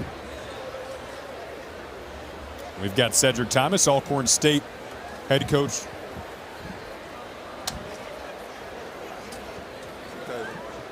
TC Taylor with us, Jackson State head coach. TC, thanks for joining us. Your team's response at the end of the half there and the sequence, wild sequence of about a minute, the high snap, then you capitalized with the touchdown. How do you describe that response from your sideline? Oh, great response, man. That was a good job by our defense right there, applying the pressure, holding those 3 early downs and putting a little pressure on the offense. And then great job of us going down and recovering that. And we saw that matchup earlier, and we had that concept for Nate Rembert called, and they gave us the same look. Great job by Jared standing there and making a throw. Big turnaround in the football game, though. Momentum shift. Coach, we knew this would be a spicy matchup. You're starting to have some personal fouls happen on both sides. What do you tell your team at halftime to get this thing under control emotionally? No doubt. We got to clean that up. We got the opportunity to play for a SWAC championship here next week. In a couple weeks. So that's what the main thing. What I'm gonna talk to them about. Let's come out here, finish this football game, and play smart. Let's clean up the flags, not get buy into the extracurricular stuff, what I call it, and just play smart football because we're gonna need everybody in a couple weeks. When we go out here and dominate the second half. Appreciate it, Coach. Thank you. All right, thank you.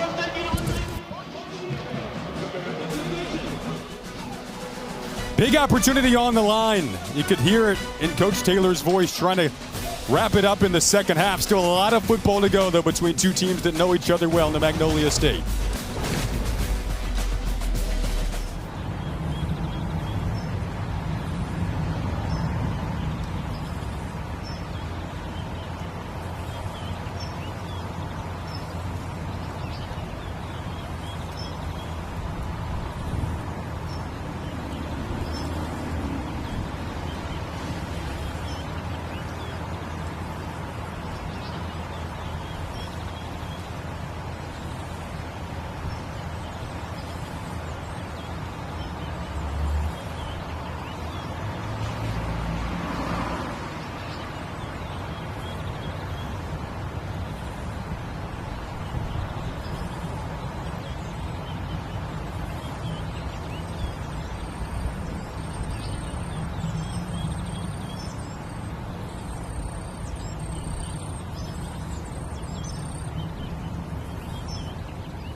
You're watching college football on ESPN Plus. Big game in the SWAC, Jackson State and Alcorn State. Two schools separated by 73 miles, a 24-7 lead for Jackson State. A game that could have looked a lot different than it currently does. But instead, Jackson State, a commanding lead at the end of the first half. Can they keep the momentum going? We will find out. Jason Ross Jr. alongside Tyoka Jackson. Back with you here in the booth. The birthday boy, Tyoka Jackson, with you here. So, Tyoka, you look at that first half. Your thoughts? I mean, again, a game could have looked a lot different. Instead, Jackson State 24-7 lead. What are you thinking going into the second half here? Well, I think, first of all, both of these teams need to get their emotions under control. I love playing hard-hitting, spicy football, but don't beat yourself. Obviously, Alcorn has to come back. They've been doing it all season. I expect them to put their best foot forward. This should be a great second half. There's been a lot of fun energy. Crowd's been great. Momentum's been great. Energy on both sides. We'll take a look at some of the highlights from that first half of action. So it began 57-yard run right off the rip for Jackson State in their opening series. It was capped off by Ahmad Miller and the touchdown runner who had that 57-yard run and get the momentum going after that. Yeah, so they made some big early plays, and then they capitalized once they got in the red zone. You can't really ask for better than that. Then the answer from Alcorn State. That was their first big play. Warren took it to the house there. All of a sudden, Braves were back in it. But then this, the high snap, 3rd and goal. Had an opportunity to make it a 3-point game. Could have been 17-14. Instead, Jackson State pounces on it, and a play later, down the seam goes Rembert. He took it all the way, and it was 24-7 instead of, again, what could have been a 3-point game. The great teams take advantage of every single opportunity they get, and that's why Jackson State is in position to have an opportunity to defend their SWAC title.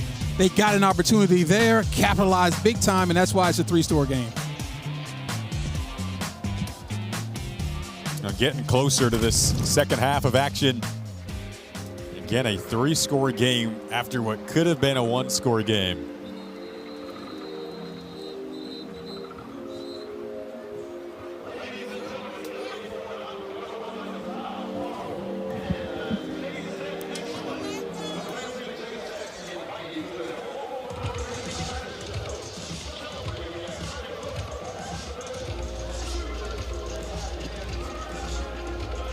Getting set to kick off in the second half. Simon Naylor to tee it off for TC Taylor's team that's feeling good right now. A half away possibly from clinching a spot in the SWAC championship game, which they won a season ago. Reggie Davis, Jacoby Matthews back to return. Been a beautiful day here in Jackson, Mississippi. And a second half that should be as spicy as the first half. We are off and running here. That'll sail over the heads of Davis and Matthews. And now the offense of Alcorn State, which did find a groove in the second quarter. At one point, were outgaining Jackson State 94-19 in the yardage category to begin that second quarter. But then again, you saw that massive mistake on the high snap that changed the complexion of this game. Did get a flag down here. Curtis Green, our referee, has had a busy day. Back to that high snap, I thought Andre Washington had an opportunity to jump on that football. I think when he watches the tape, he'll learn a valuable lesson to go for the ball and not for blocks.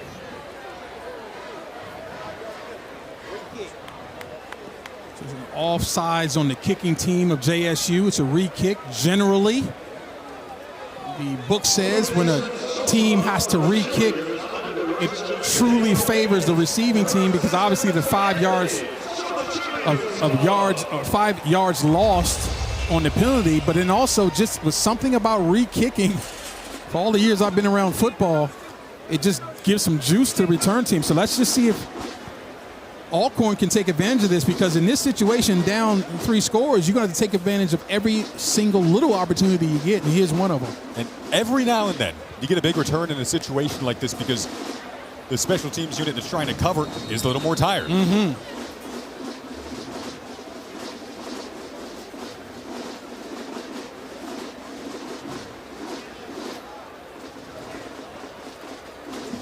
Simon Naylor, the freshman from Mississippi, will re-kick. Another deep one. You can tell Jacoby Matthews wanted to take a crack at it, but it sails over his head again. He boomed that one. That's a great job by that kicker. And he's getting a lot of high fives, as he should. Did not give Matthews any sort of an opportunity. Bands were great at halftime, as always. And now we'll tease up Jalen Tolbert. Again, probably his toughest road test yet. You see the first half numbers he pieced together. Most of that coming in the second quarter. I think you got to get back to running the ball. Jason, they've been really efficient at running the football, especially with Reggie Davis.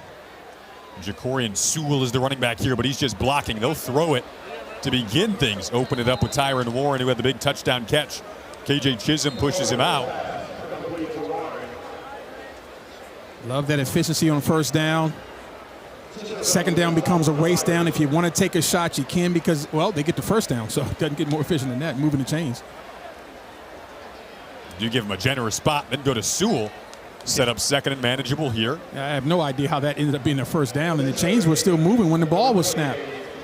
So we need the officials to it seems like they're still in the locker room for the first half. We need to get them squared away. Everyone dusting it off. Well, can Alcorn State also pounce while the crowd's still filing back in, settling back into the second half? Hand it off to Sewell again, trying to creep his way through the teeth of the defense. Jeremiah Williams not giving him much room down there, though.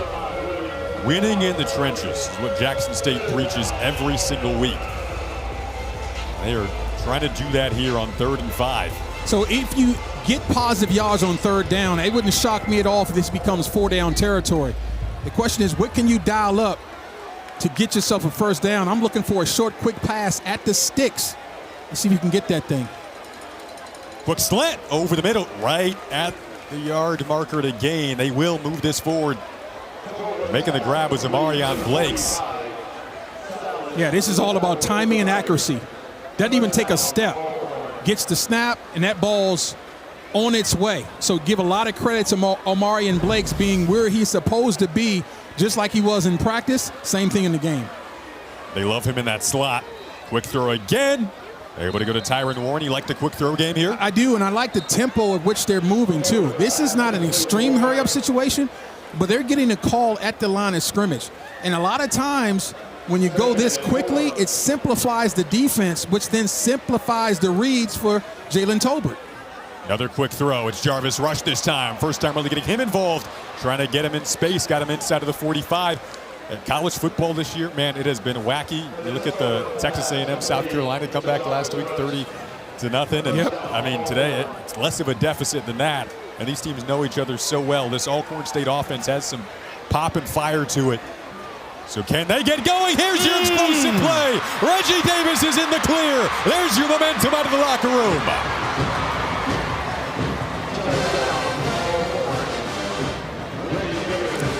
And this is what I was talking about, Jason. I understand you're down 3 scores, but you got plenty of time. And Davis had 9 carries for 64 yards, averaging 7.1 in the first half. So you can't completely abandon this run game. You call number 2's number, and he is delivering, folks. Great cut back to the middle. Lorenzo Garcia on for the extra point. 45 huge yards. And you can see Reggie Davis firing up that sideline. Alcorn State nowhere near out of this with plenty of football left. 10-point game, 45 yards for Reggie Davis. Don't abandon the run, folks. It's just like the post play in basketball. You respect the post, you expect to respect the ground game, and Reggie Davis says, put it on me, I'll bring us back.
We're back in Jackson, 10-point game.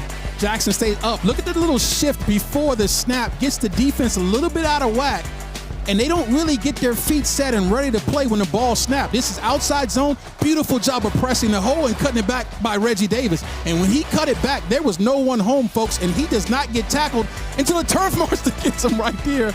Glad he didn't get hurt. Glad the fans didn't get hurt right there. But look, turf monster got him right there.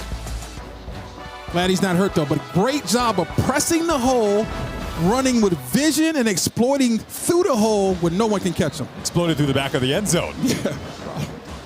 That's called finishing a run. Turf Monster's undefeated, though. It is, especially when it's artificial and coming up off the dirt. Yeah. Well, Travis Terrell back to return along with Eric Simmons. Lorenzo Garcia to kick it off, and now can the Alcorn State defense try to hold serve? First, got to do it on special teams. Eric Simmons going to try to return this, and got hit just prior to the 20.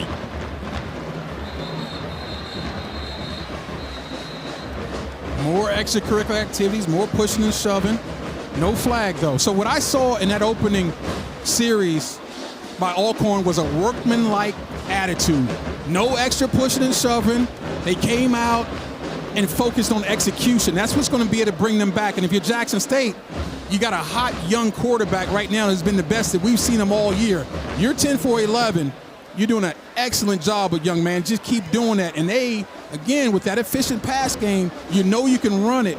You can call whatever you want. If you're TC Taylor, it's all good right now. They go to the ground first, running behind the left side of this all-star offensive line that is big up front. 4 out of the 5 over 330 pounds. And these are young players, by the way. Yeah. I mean, these are high school offensive linemen that they're signing and developing.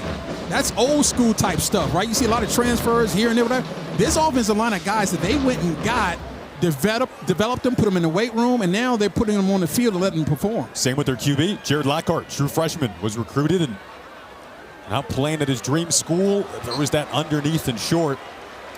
He was looking for Jameel Gardner. Ricardo Butler over on the coverage. First bad throw of the game. I mean, he threw that in the dirt. Had a man wide open, and timing was right. Had the right decision made, but threw it right into the dirt. So that's the first real throwing mistake I've seen from the freshman so far this game. They say he's still learning, of course, as a true freshman, but 10 of 12 on the day now. 3rd and 6 is what he's tasked with here. Big opportunity for Alcorn State's defense to follow what their offense just did. Lockhart, quick fling out to the flat. Tackle in space is a good one over near on the sideline. Tobias Hinton able to finish off that play along with Cedric Roberts, and Alcorn State defense does their job. Again, I like the demeanor of now the defense of Alcorn. They've come out with a workman-like attitude. No missed assignments, no extracurricular activity. Ball gets thrown, guys are rallying to the football, physical, but not getting any penalties. Really good start by Alcorn. Brings out the Aussie punter, Kai Collins. Jacoby Matthews could be setting up with some pretty good field position here. Opts to fair catch it at his own 36.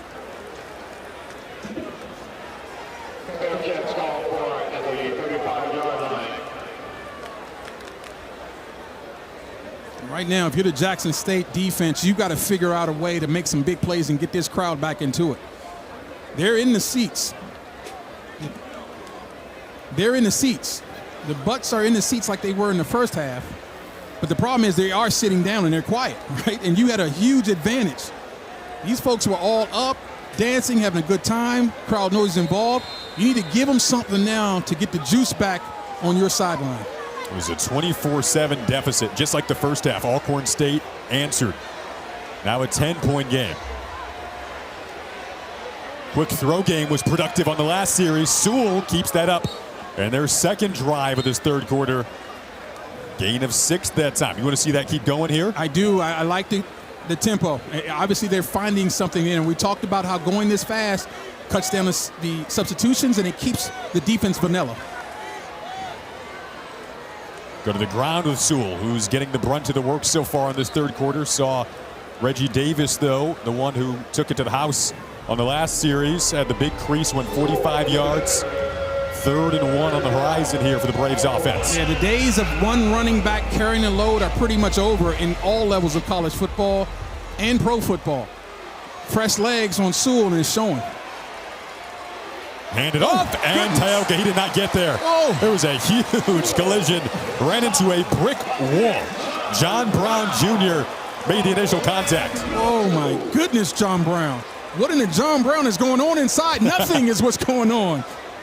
My goodness. The McNeese transfer brought it all on that play, and given a little assist also by Shamar Hawkins for getting the legs out of the back, but man, that was physicality. 2 for 2 on 4th down today. We're going to ask you if they could potentially go for it here, but it looks like special teams unit is going to come out, Demetra and Duval. But remember, there was a fake punt earlier in the game right at this part of the field. Travis Terrell back to return. And Jackson State is in punt safe.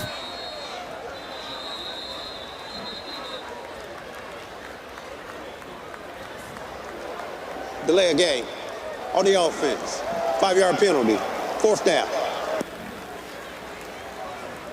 It was a great point that punt safe, reacting to what Alcorn State tried to do to him earlier. Did so successfully, converted on the fake punt. They get a delay a game here to back him up a bit. Yeah, the penalties are again really becoming a problem. That's their 5th penalty for 60 yards. This team averages, talking about Alcorn, 54 yards a game, which is worse than the SWAC. They had 55 in the first half. So that's something they need to get cleaned up. They want any opportunity to win this game.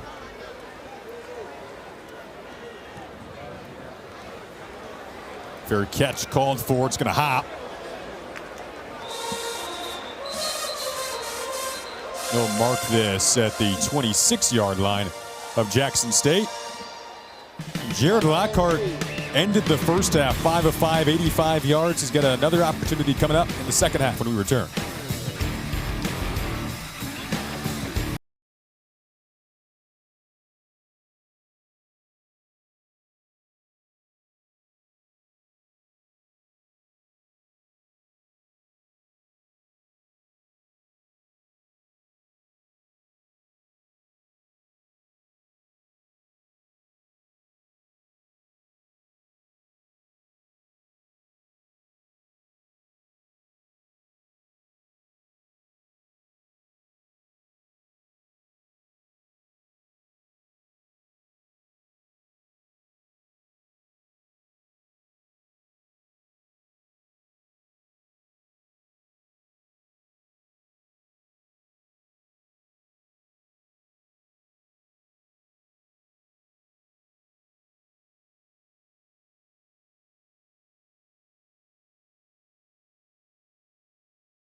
Welcome back. This is what the SWAC champ is looking forward to, the Celebration Bowl. SWAC champ versus MEAC champ.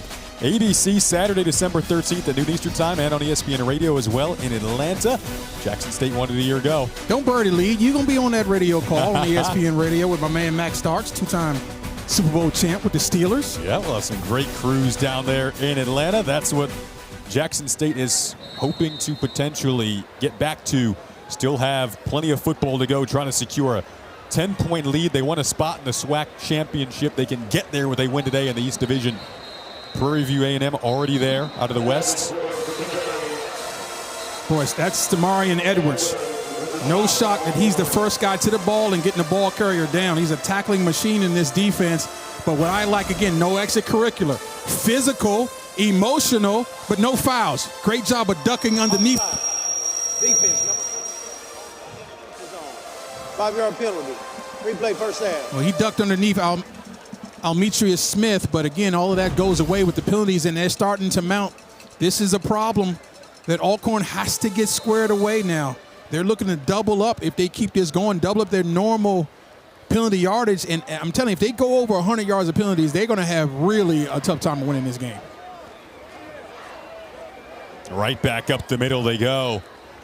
Denario Davenport, haven't called his name a ton today, but one of the three backs that each had a 100-yard game a week ago. 300-plus yards in 2 out of the last 3 total for this trio. Along with Terrell and Miller, picked up 4 there. That's the first time in the history of this program that they had 3 100-yard rushers in the same game. But it's the third time this season that they had at least 2. It's been so consistent. They'll try to throw it, but the pass rush gets there. Stamarian Edwards leading the way, and he forces what looks like a loss of at least 6. What a timely call by Dion Robinson to add rushers to this pocket, and that's Stamarian Edwards again getting lost, coming in from depth. When the linebacker blitzes from depth, you have a great chance of the offensive lineman never knowing that he's coming because he didn't step up to the line of scrimmage and show it. He came from depth and was able to get penetration quickly and get the quarterback on the ground. So now open space downfield, down the seam, it's Dupree. Boy, the receivers jumped out of the gates, shot out of a cannon there. That ball couldn't have been any more accurate if Jared Lockhart walked it down the field and handed to Dupree. Gets his back foot down, steps up, and delivers a spiral right into the hands. Beautiful throw. This guy's got some arm talent, man. They spaced it out there, and now they'll go back to the ground. Speaking of space, oh, what a spin move from Davenport. Still keeping his feet moving before being brought down by Cedric Roberts. Back-to-back chunk plays for the Tigers offense. Well, Davenport is the biggest of the 3. But head coach T.C. Taylor says sometimes jokingly, he said that he thinks he's a small guy. He runs like he's little sometimes and doesn't want to just head up in there with his head down and hit people, even though he can do that. But he showed some athleticism. I like bigger guys with quick feet. He likes the finesse move every now and then, I the do. spin move, a hurdle. Keep the defense guessing. Can running backs be dancing bears? No. That's offensive line only. Well, he's running behind a pretty good offensive line right now. They give it to him again, and he might have enough for a first down where they're marking forward progress. Ball came out late. I think they called him down, though. They did, yeah. Stamarian Edwards there. He is finishing every play right now, but they're starting to get backed up. Again, trying to get off the field with 6:30 to go in this third quarter. Now, all of these questionable plays, including that ball getting lost, is always being reviewed by the review box. If they see something that is worth taking an extra look, they'd stop play right now. And the fact that they're not tells us that clearly he was down before that ball came out. They brought Rembert in motion. Now he'll throw it. Second time they tried to do this today. Oh, he nearly had his man Savage in the end zone. Was not successful earlier when they tried to do that. Tioka, I thought they were on the verge of potentially a highlight reel catch there. Tavion Haney, though, was on the coverage. What an amazing play by Haney. First of all, it starts with his eye discipline. He's got man coverage on the outside to the left of your screen. And when you have man coverage, your eyes stay on your guy. So all of that extra stuff with the pitch and the throw, he's seeing none of that. And he stayed on his coverage, and that's, again, another silly play by Edwards. You should know better by now. No need to do that. Yeah, there could have easily been something called there. But number 2, on your screen right there, that was a tremendous play of staying on your man, taking care of your business. Part of that 3-man rotation at corner. Bobbled snap, hauled in by Lockhart. And then he gets cut down by the ankles. Orlandis McLaurin makes a good tackle. I think that was an untimely cut by Lockhart. You know, young player, sometimes you try to bounce it too quickly. If he keeps that going straight ahead, he may not get the first, but he'd be a lot closer than he is now. Take a look at this big hole straight ahead. Go, just go. No need to cut there. You go and get you as much as you can get, and now that sets up a 3rd and maybe 3 or 2. Alcorn State trying to keep this a 2-score game. Big 3rd and 8.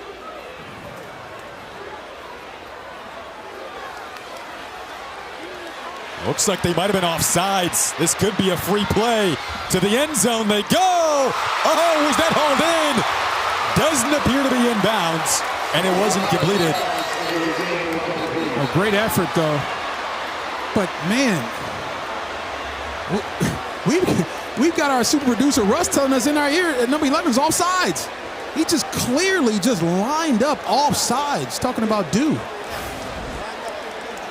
But look at the effort here.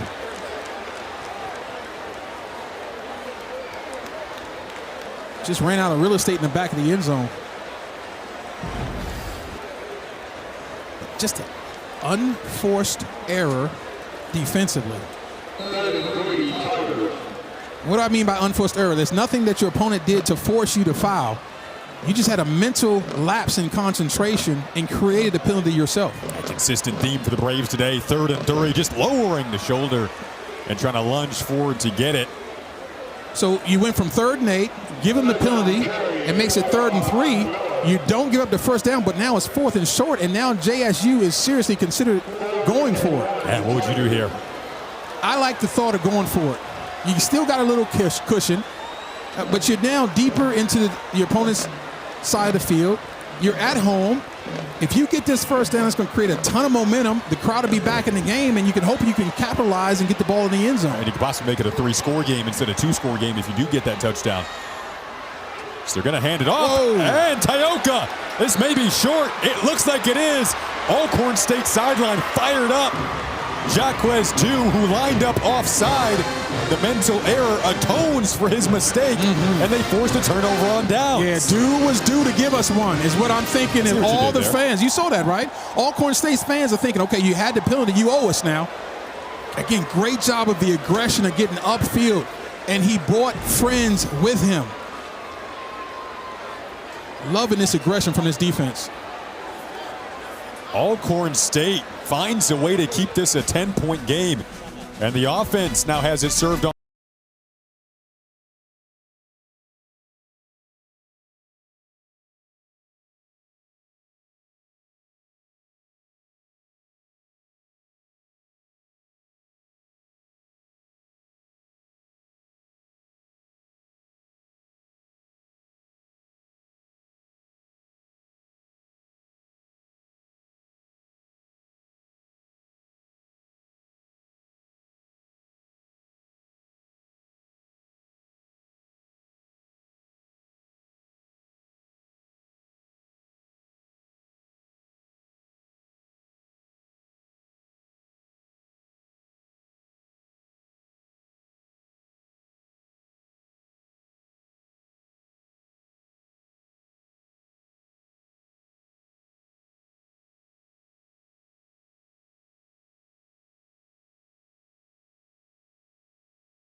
Introducing Verts. Swipe for news and highlights. Now available on the ESPN app.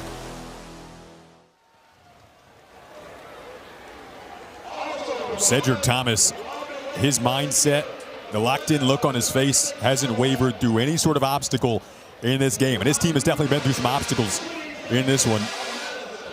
Trailed 24-7, have cut that lead to 10. Jalen Tolbert, his QB, the junior from Fort Lauderdale, trying to lock in here for a crucial series, winding down this third quarter. Lost 48-10 to Jackson State a year ago. Trying to get revenge from that, but running game gets stymied quickly there on the tackle as Lacey and Williams combining. Lacey 6'4", 295 pounds. Williams 6'2", 314. So if you want to run inside, good luck with that.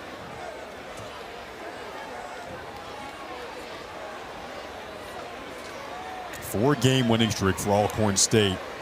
They've won 5 of 6 after a 1-5 start.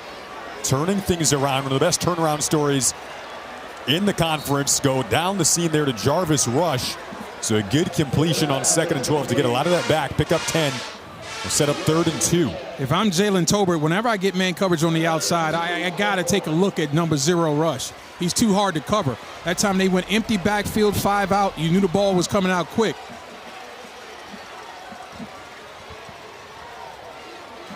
On 3rd down, Tolbert going to step up, utilizing his legs. Might as well here. He does. They'll mark him where that slide began. It's definitely enough for the 1st down. Beautiful job of understanding the situation.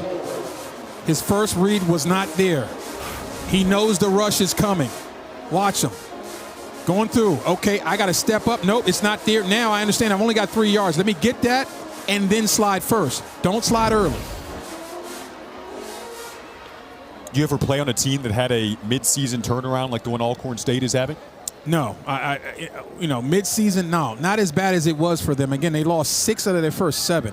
I did play with a Rams team that was close to that, but not as many games. But we were the first team in history coming off of a Super Bowl to lose our first 5 games, and then win the next 5. So I guess that's kind of similar. It's similar. There were high expectations for Alcorn State. No doubt. This year, so that's a good point. Yeah, I mean, that is similar. You're right. 2nd and 8, quick throw. Jarvis Rush, did he vacuum that in?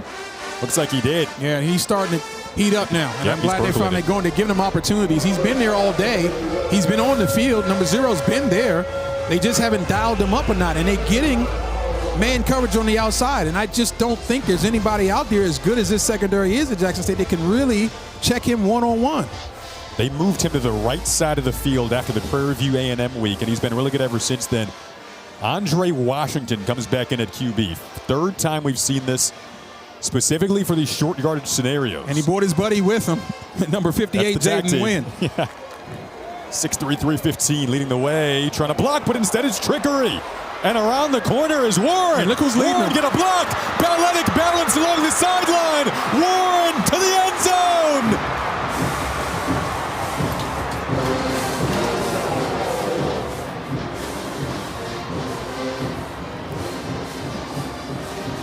$54 yards. Those are called sister plays, Jason. When you show a defense the same look over and over and over, they're human. They think, okay, where 58 goes, the ball's going. Well, that's a counter. How about the counter move by Wynn going left and going right? Now watch on the left side of your screen. Hopefully we'll see him, the big guy trying to keep him. There he is.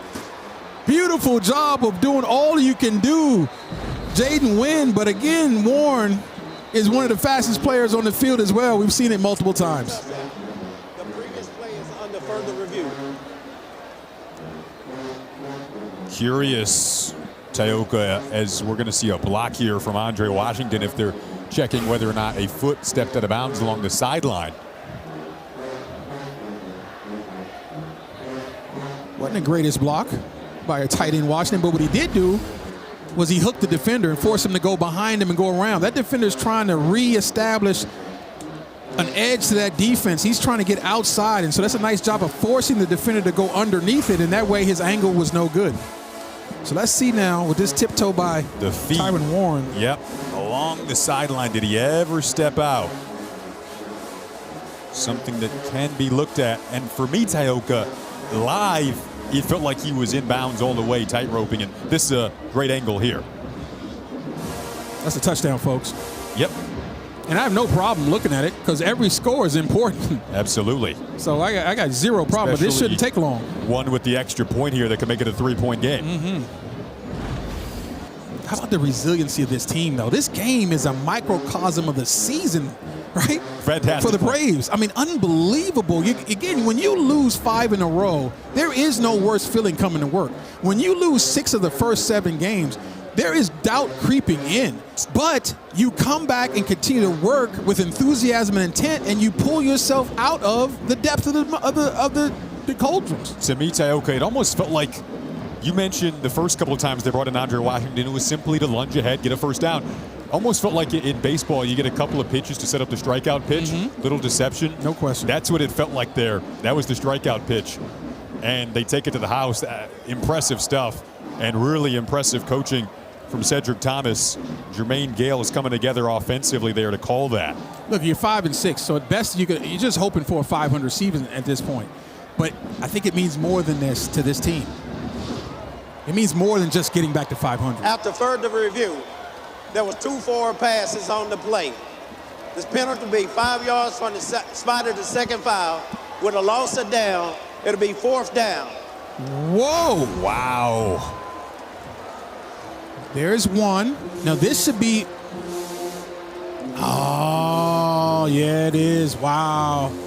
And I missed it. Jacoby Matthews. That's not how that was designed. The reverse guy is supposed to go behind the ball. And so what a great call and great catch by the officials. And they're getting a standing ovation from this JSU crowd, and they should, obviously, for obvious reasons. But, man, we didn't catch it. Yeah. You can only have one. Boy, they got us all, didn't it? The most important group on the field caught it, and that's the officials. Yep. As much heat as officials take around college football, that's an excellent job of them understanding what's going on. You got to give credit to the replay booth as well. Wiped the touchdown off the board. That would have made it a 3-point game had they converted on the extra point. So that initial push forward by Washington was not a handoff. Had he handed that ball off, he'd have been fine. He pushed it forward, so that's a forward pass to start with. So now you can have nothing but laterals. The ball has to go backwards if it's going to change hands. Whether it's a handoff or a flip, it's got to go backwards, and it did not. This game has been bonkers, and add another layer to the story. Alcorn State, by the way, second time that you maybe thought in this game you had a chance to come within 3. Earlier in the first half, 3rd and goal, opportunity knocking on the door, high snap. Jackson State pounces on it, then they score. This time, going to set up for a punt here after you thought you had the trickery to get in the end zone, maybe make it a 3-point game. Instead remains a 10-point game. Punt does take an Alcorn State roll here instead of the 15. 1:34 to go in the third. Again having to overcome an obstacle are the Braves. Like you said, Tayoka, a microcosm of their season. So, Jason, take a look at this play again. This initial give is a pass. Why is it a pass? Because it went forward in the air. So that is a pass. Now all you can do is hand the ball off behind. That's another pass, folks. It flipped in the air. That's a pass. And so that's 2 passes on the same play. That is illegal football. Great job by the officials. And we completely missed it. So bad job by us. Officials step up in a huge moment. And now offense comes back out. Running it forward for Jackson State. Samarion Edwards makes the tackle. So here's another thought, though. That play got reviewed without a flag being thrown. So obviously that was a reviewable play. I think it's my understanding that the replay refusers have the power to stop play at any time and take a look at anything, which I love because you want to make sure things are being done right at all times.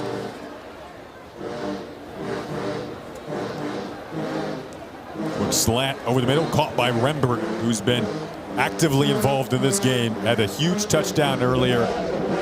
So with all that being said that we just talked about, at the end of the day, Alcorn has to clear all that defensively. And you say, listen, we've got an opportunity to force this offense to punt from backed up. Obviously, that play didn't happen, the touchdown and all that. But still, we got a lot of football left to go, and our momentum is getting great. So let's go out and get a 3-and-out, make them punt from backed up. Have had to clear the mind a couple of times today. Have had to clear the mind a couple of times this season and bounce back. Can they do it again? Pressure on Lockhart, climbs the pocket, and he goes down on 3rd down. So Alcorn State does stand up on defense. Cedric Roberts, just a sophomore, 62 tackles entering today, makes the play that could wind down this 3rd quarter. So once again, tip your hat to the Alcorn defense. They step up and make a play when their offense didn't get the job done. But that's called team football, folks. Multiple guys around the football. We haven't seen one guy make it all happen. We've seen multiple guys making multiple plays. That's team defense. Jackson State scored in their first 3 possessions. Alcorn State's defense has buckled down since then. The 4s are up. To the 4th quarter we go.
Band and crowd hyped up for quarter number 4.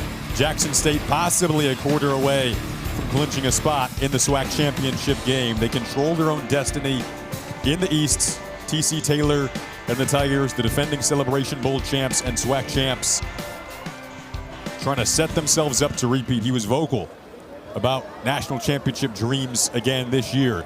Got to take care of this quarter first. Alcorn State's Jacoby Matthews is back to return this punt from Kai Collins, and he can set him up with some good field position here to have another crack at trying to make it a 3-point game. Had an opportunity. They thought they got in. Instead, 2 forward passes called. Another hinge moment in this game that negated the Tyron Warren touchdown. So that sets us up at 24-14 to begin the 4th. Between two teams that are playing a game that looks much different than the one they played a season ago. That was a 48-10 win for Jackson State. Looks like a penalty called, maybe a false start here. False start. Offense, number 48. 5-yard penalty. 4th down.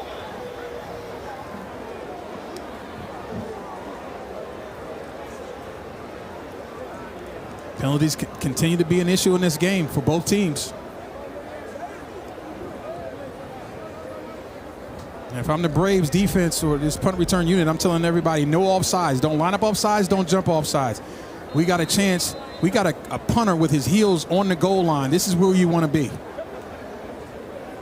Yeah, Matthews wind up at about his own 47. Got a little pressure that time on Collins. This does take a Jackson State roll, but still good field position coming up for Jalen Tolbert. That quick passing game really started to cook in the 3rd quarter for Alcorn State. You see the rushing yards here defensively. Alcorn State's really stepped up in the rushing defense category. Jackson State, those numbers there, 277 a game. Ridiculous, but they've been held to 132 today. Yeah, 200 is the number. The Tigers have rushed for 200 yards in 6 games this season, all wins. And in 3 games, they failed to reach 200 yards, and they're 1-2 in that situation. So the whole deal for the Jackson State offense is they got to get to 200 yards. And so far, the Braves are doing a heck of a job of keeping them underneath that.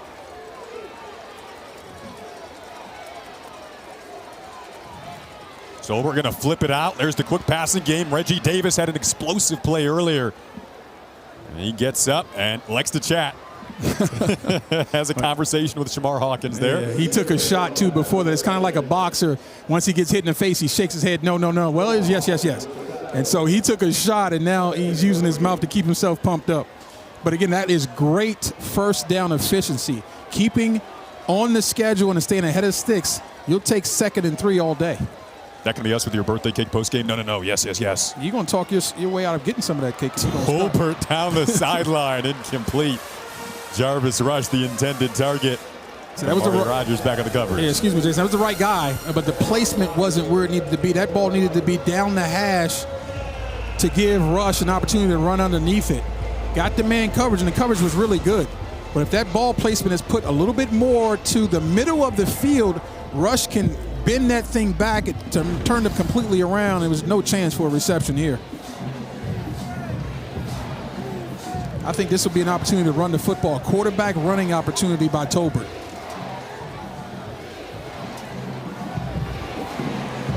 Has to run because there's pressure behind him. Throws across his body and incomplete on 3rd and 3. So now, is this a decision? It looks like that decision is being made right now by the punt team coming on, but I thought Tolbert had an opportunity to run for that first down, Jason. I mean, he broke contain pretty quickly and had green grass in front of him. I mean, field position is in your favor. If it was a decision at all, you're 2 for 2 on 4th down today, but punting unit comes out. Travis Terrell and Jabari Jones are both back to return.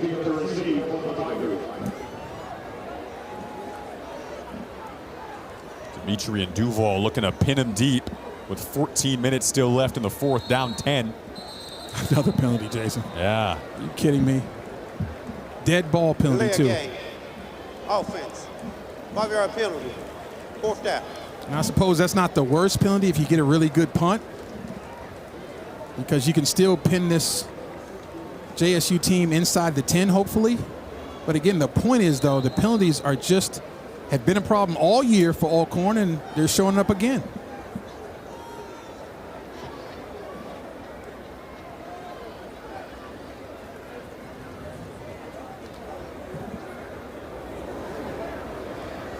Coming up, fielding it, opportunity to return. Up the sideline goes Jabari Jones. Penalty did end up hurting him. And obviously that was not the punt they wanted in that situation. No. And Jones is not the guy you want the ball in his hands without time for the coverage to get downfield. It's a line drive to Jones. 2 returners. And you see one faking like he's catching the punt to keep the coverage on that side held. That's a really good job of having the heart to come up and field the punt. First of all, a lot of guys let the ball bounce, which is bad news for the punt return team. So great job of coming up and fielding it and getting as much as he possibly can, and the ball's now up near the 45-yard line. You're right. They practice it that way, keeping one side of the cover unit to the opposite side. Pays off there. Fake it, go to Rembert, had to reach out in front of him to catch it, and made a play after that. In space, Nate Rembert, there's a flag down. Looks like this might be against Jackson State. Well, if you read the body language of Lockhart, he says it is. Holding. Offense number 5. 10-yard penalty from the spot of the foul. Replay 1st down. That last punt, by the way, also flipped the field position regardless of what happens here in favor of Jackson State. Jackson State giving some of that field position back as Kobe Paul gets the hold. And when you watch the tape, you know, these wide receivers of Jackson State are very impressive blocking downfield. But in this situation, He's got his hands on the outside of the frame. That looks like a really good block, but the problem is he's got his right hand on the outside of the frame of the defender grabbing cloth. Get those hands inside, and you can do the road grade run over like that with no penalty. 2 punts in the last 3 Jackson State possessions as they go to Ahmad Miller, who, if you tuned in late, began the party with a 57-yard run in the opening play. Jackson State, for a 4th straight game, scored on their opening drive. And just to finish that point off, the fundamentals of blocking, the officials will allow you to grab cloth, but you got to have your hands inside. If you're going to grab cloth, have them inside. If you grab cloth on the outside shoulder, forget about it. That's going to get the penalty every single time. Teaching young players how to hold. I don't even know. Who am I? I was a defensive player.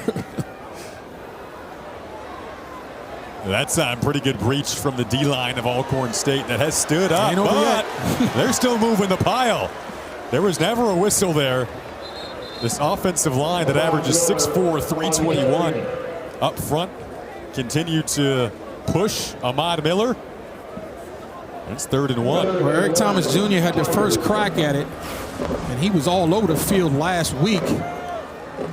But look at number 15. That's 245 pounds that Miller's running through like it's nothing. Now you got the big hogs pushing you now. Got 300-something on your back as well, pushing you forward.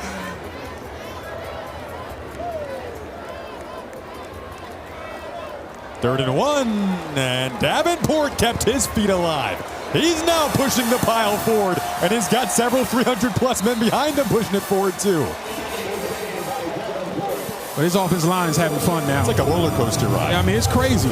And the defense are the ones being taken for the ride, and that's not good. And we talked about Davenport being their tough inside runner. Watch him run in under his pads. Bam, now. If you don't wrap him up, he's not going down. Look at the balance and determination. Now, here comes my friends. And it starts with Riley, his tight end, and now here come the big boys. Can I call it a reverse tush-push? I mean, that's essentially what the replay looked like. Why not? It's like reverse tush-push. Is that the new trend? Right. Started by Jackson State.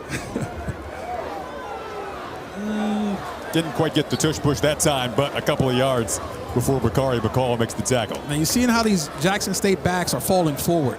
That's a very subtle key as a fan that you can look for to see where their momentum is. As a defensive player, you never want to allow backs to fall forward on contact for 2 reasons. One, that's hitting yardage. Every time he falls forward, there's 2 to 3 extra yards he's gaining, but maybe even more importantly, it wears down the mentality of your defense. To the ground again. Big hole opens up. Inside of the red zone they go. Ahmad Miller spinning inside of the 5. I was just about to ask you as well, how physically tiring is a defensive possession like this for Alcorn State, in addition to the mental side? It is very, very taxing defensively. Football is a game of attrition. You keep hitting the other guy over and over and over. Something has to give. And slowly but surely, this offensive line is making Alcorn's D-line give. Gain of 24, 3 for 3 in the red zone so far. Stopped at the 5. Jeffrey McKelton makes the big tackle. Guy who tore his ACL last year, came back this season, having a great year. Another look at the previous play, though. Untouched to the secondary. Then he makes the first guy miss, which is most great backs or really good backs do. But again, it's the execution at the line of scrimmage and at the second level where your backs are getting through untouched. I mean, that is sensational offensive line play. I will say this, though. The Braves in this game has been really stout in the red zone. Let's see if they can answer the bell again and force another field goal try. Those big 3rd and goal situations, they've been huge today. Make a tackle here. That'll set up now 3rd and goal inside of the 5. Can you reach the bag of grit and come out with another stop here to keep it at least a 2-possession game if you're Alcorn State with 9:35 to go, all your timeouts in the 2-minute timeout? And I think you also got to understand that the quarterback, Jared Lockhart, has shown a willingness to run the football himself. And so you can't just key in on these trio of backs thinking the ball's going to 100% go to them. Everybody's got to play their keys and be disciplined. And if all of that isn't enough, you still got guys like Nate Rembert, Savage, Paul, and Gardner Jr. on the outside with one-on-one coverage. Lockhart's going to throw it over the seam, broken up. And it appeared to be broken up very cleanly by Patrick Kentz Jr. That's an outstanding play by Kentz Jr. Look at those long arms. You see the length? 6'2", 180 with really long arms. Watch him reach over the receiver. Here comes the blitz. You got man coverage. Ball gets tipped. Beautiful job. Now, that left arm was wrapped on the shoulder. That could have been a penalty. The officials didn't see it. But that's where long arms can be very, very helpful for a cornerback, reaching over the offensive player and batting the ball down. Gerardo Beza comes on to try to make it a 13-point game, but remain a 2-possession game. And let me correct this right now. As you see the extra point being made, that ball was tipped. That took away the pass interference. Timeout on the field. That's the big deal. His left hand was interfering, but the ball was tipped. Great job of no calling by the officials. Yeah, officiating crew has been excellent today. 27-14. 9 plays, 57 yards they go.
Amon Miller, 1,000 yards this season, needed 91 to get there entering today. That last carry puts him at 93 in the 1K mark. Well, we shouted out all 3 backs, Davenport and Terrell Jr., which we should because they were all really good last week. But this is your RB1. Make no mistake, he's averaging over 9 yards a carry. But it's 10 carries because of his teammates keeping him fresh. And so they got a great rushing machine, but it all starts up front with really big, physical offensive linemen that know how to block and pay attention for the rest of this game. They're not on the ground very much, which is a really good hallmark of an offensive line. Jacoby Matthews and Tylen Citizen back to return this kick. Simon Naylor, who's been pushing him back today. Matthews going to try to return it. Matthews out past the 25, where he gets cut down with 8:54 to go. Both teams, all 3 of their timeouts, 2-minute timeout as well. If you were the Alcorn State offense, you're thinking your defense for keeping it essentially in the position you were in on the last drive, entering a 2-possession game, knowing you need to score twice. Here's the first task. You got to get 1. And we're right in that sort of gray area of how much can I continue to run the football to stay balanced and where we are on the clock. The clock will become an enemy slowly but surely as this fourth quarter wears on. If you can get some big plays out of your running game, all good. But I'm just not sure at this point, down 2 scores, how much you can rely on it. Empty backfield look here.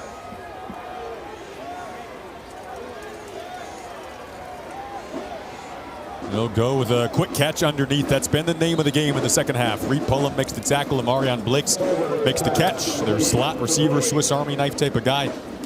And with that type of fashion, you can go up tempo with it, get to the line. That's what they're making the calls, right up at the line. Yeah, the interesting thing was they've been no huddle, but I wouldn't say they've been fast paced. they're going to have to start ratcheting up this pace a little bit. Here is Davis plowing through. Should be about, if they don't give him the first down, third and very short. Well, looks like they're going to move the chains, give him the first down here. And so what that does is momentarily stops the clock until, well, no, that thing is winding because we're still at 8 minutes. But that's the downside. You picked up the extra downs, but the clock never stopped running. That's the problem. Go back to Davis, had a crease, picks up a good chunk on first down.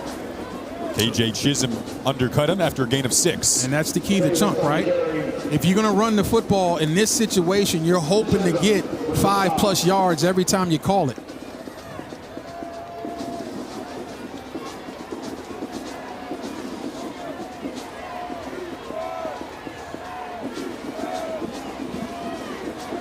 Go right back to the ground, trying to keep this alive is Davis. And he finishes the run with an attitude again.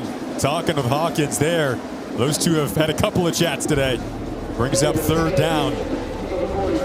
Again, what is Alcorn doing? The clock is running. You don't have time for that. No. You just don't have time for the extracurricular. We're here to win the game, not win the talking war. Okay, physical run. Now get back to the huddle. Let's go. Give the ball to the official. Let them spot it. Get back and get to the huddle. They've wasted at least 30 seconds just trying to get the balls lined up and get lined up and run the play. You got to score twice. They bring in Andre Washington at QB, and he plunges forward to midfield for the first down. And a few more. Hawkins there to make the tackle again. Under 7 to go, though. Like you said, clock ticking. But at least a minute since that run and the chit-chat between Davis and Hawkins. So now Washington goes off the field. Here comes Tolbert back on. At some point, this ball's got to go in the air and down the field. Tolbert's going to pull it and run it. Spun off a tackle, kept that alive, then lunges forward. Clock will keep going. And I understand exactly what the mindset of Cedric Thomas is. They're playing pass defense. They've got a 3-man line, so they're going to be rushing lanes. What are you willing to give up? You're willing to give up ticks on the clock for the opportunity to get explosive run plays. That's 8 yards on first down. Keep it again, but Jackson State read it perfectly that time. Your guy, Quincy Ivory, makes the tackle at a clutch moment. And that's Terenzo Quinn, the defensive coordinator at Jackson State, dialing up some pressure. You see the 4-man line, and you're bringing guys off. This is a 3-3-5 hybrid defense, and the hybrid guy is Quincy Ivory. He's a guy that can play off the ball. He can play as a down lineman. They can move him around in different spots. He's an outstanding athlete, and he's got NFL talent. I think he's an off-the-ball linebacker. I think he's a will linebacker in the NFL because he has speed, and he's also a really effective blitzer. But in this defense, he does it all. Third down, a huge play. Caught Tyron Warren. Short, though, of a first down. So now 4th down and 3, and you have to go for this. There's no question you have to go for it. And right now, I'm okay with not going extremely fast because you got to make sure you get the right call, get everybody lined up, because this is the biggest play of the ball game so far.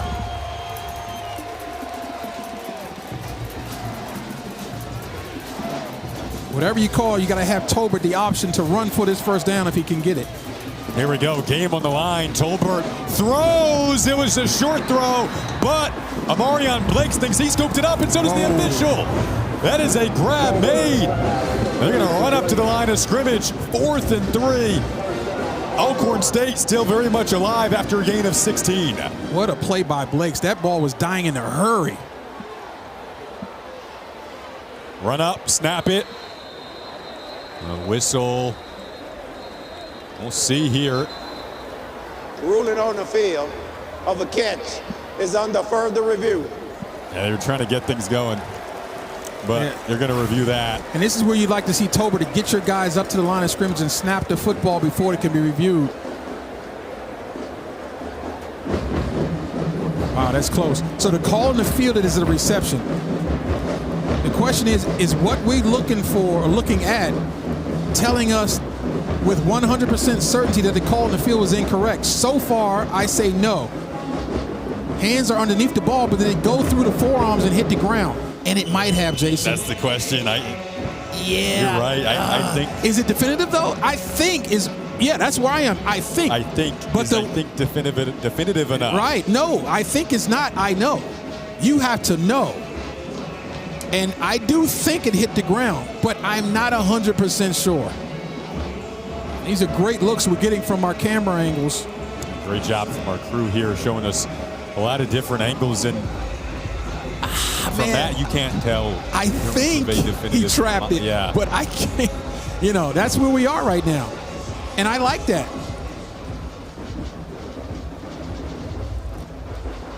That looks like a trap to me. I think that right there is our best look. And I'm okay if they reverse this call. Based on that look. Based on that look. I think, I'm not 100% sure, but I think the tip of that ball touched the ground in the process of the catch. But again, I'm using the word the phrase I think.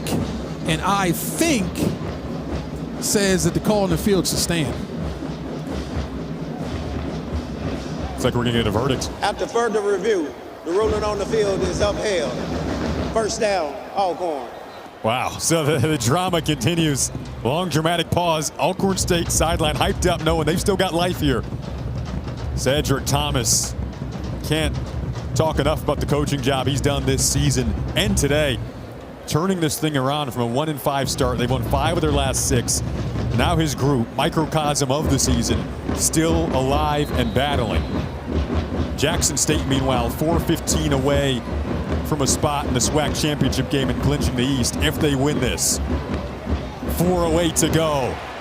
Tolbert got it flushed and lofted it up, coming back to the ball. Oh, that's it. There's a flag. All day pass interference. Cole Williams was fighting with Chisholm to try to get back to the ball. Yeah. So the underthrow worked in their favor. 100%, and he grabbed him right at the last second to prevent the receiver from coming back and making that catch. That's a great call by the official. He was all over it and in great position, so give him credit.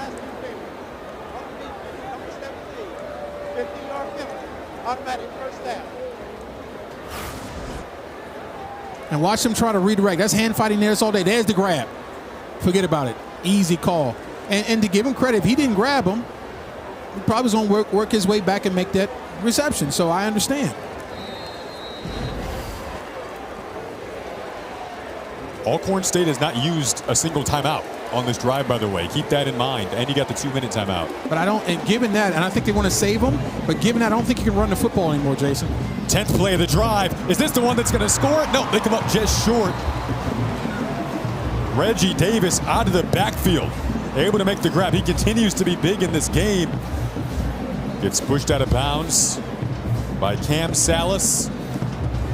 Just under 4 to go. They called that incomplete. So let's look at this again. Oh, wow, yeah. That's a great play. That is a great play by Salas. That's a completed catch, and Salas says, no, it's not.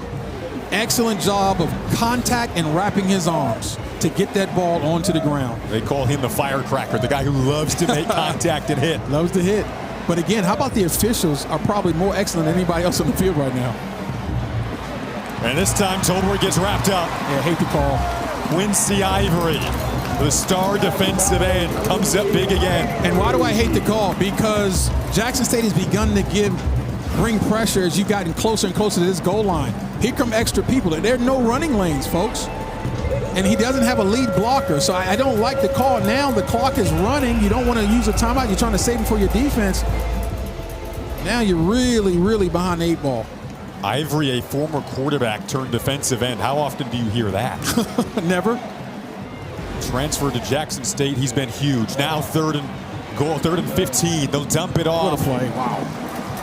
And a good play over the middle again made by KJ Chisholm. Going to set up now 4th down. Ball's got to go to the end zone, Jay. I mean, I'm not sure I quite understand all these balls being thrown underneath, because even if you complete them, chances are the clock's not going to stop. And so now at this point, you're just trying to get the first down, but the first down is all the way down to the 3-yard line. So protection's the first thing. If you're Jackson State, I believe you continue to blitz because you're starting to get home, get that ball out of the quarterback's hands in a hurry.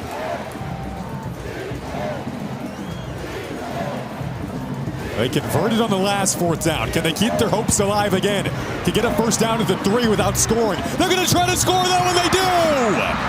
Tyron Warren! Braves aren't done yet.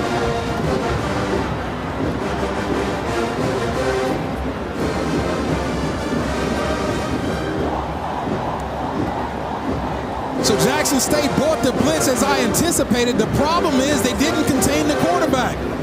What a sensational job by Tolbert to feel the pressure and just slide to the outside with his eyes downfield, and he found the open man and threw an accurate ball. Lorenzo Garcia for the extra point. The resolve of this Alcorn State group. Watch the pressure come from the right and up the middle. Where's the contain, Jason? It's as if now when you don't contain the quarterback, none of that other stuff matters. And that gives just enough time for Tyron Warren to uncover, because you got to contain the quarterback. Nice job by Warren not dropping the layup, twisting his body, making the catch. And it's not over yet, folks. What a game. The drama, the story continues to roll on.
Six points separating Jackson State and Alcorn State with 2:26 to go.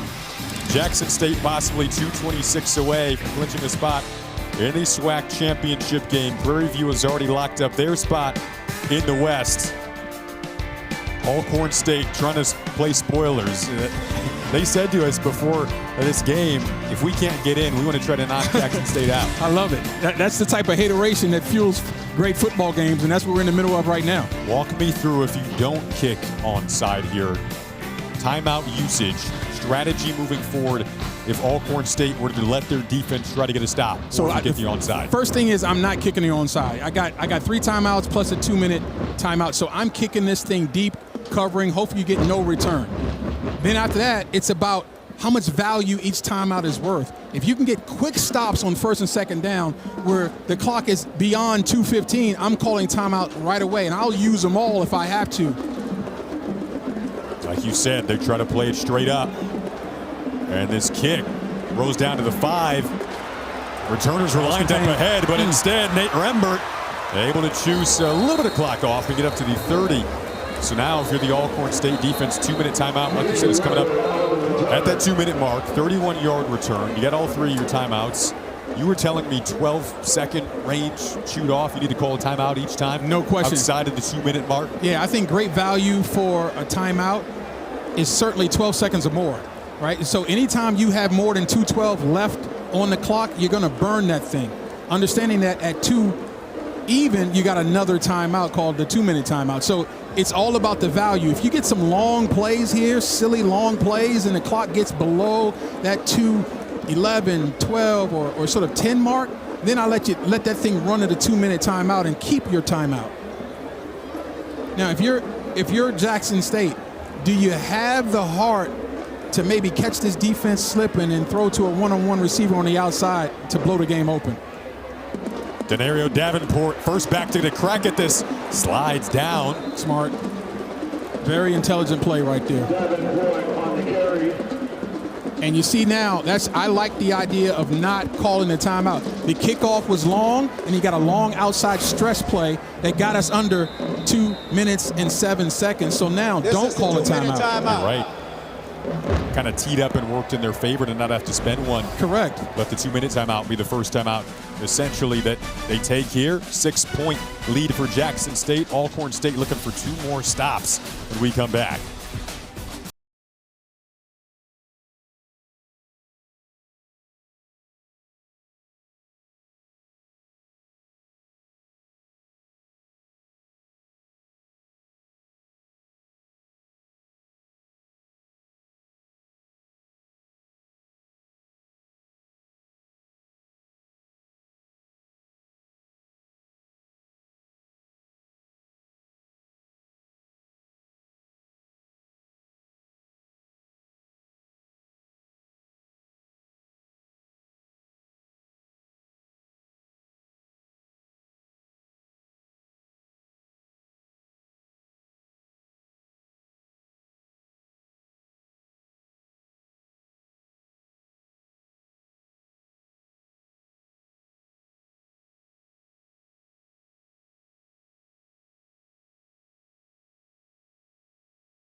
Great graphic from our crew here. You see the home winning streak for Jackson State, 10 straight. Last loss, November 18th of 2023 versus Alcorn State. 6 points separating these two teams right now. Alcorn State staff told us they would turn around what happened a season ago. It was a 48-10 loss to Jackson State. They've certainly done that. They're giving themselves a chance here, but you need 2 more stops. 2nd and 8. Still have all 3 of your timeouts, so you can stop the clock after this next play. And whoever has the ball in the hand, if you're a Tiger player, ball security first, yardage second. Trying to make the tackle there was Tamarion Edwards. He was moving guys around before that play, but where are they marking this is a big question. And the fact that he's short is bad for Alcorn, because now you kind of don't want to use your timeout here, understanding it's going to be so easy to get the first down. You're right. That's probably the worst case scenario. If you're Alcorn, you wanted him to get the first down in that situation. They do use the timeout. Alcorn State has been big in these short yardage situations, though, today. Big play when we come back.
3rd and 1 coming up here. Short yardage situations have not been guaranteed in this game today. That's been a consistent theme.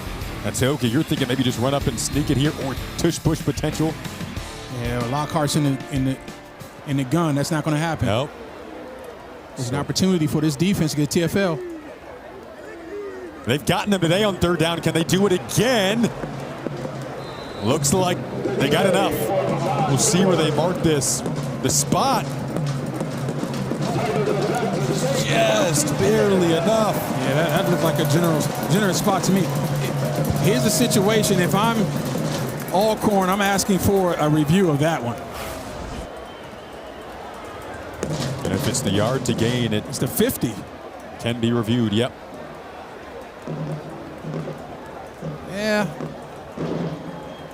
Yeah, I think. Yeah, Edwards I think he at the bottom of the pile.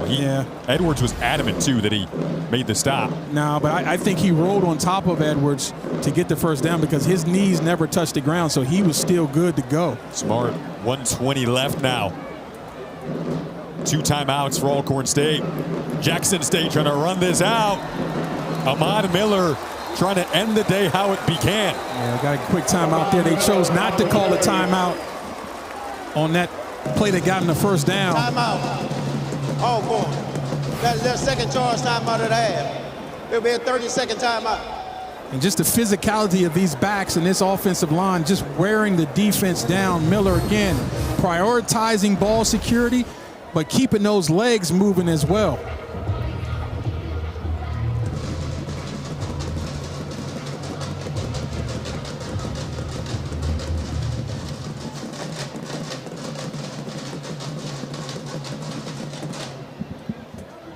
Tough situation if you're Alcorn.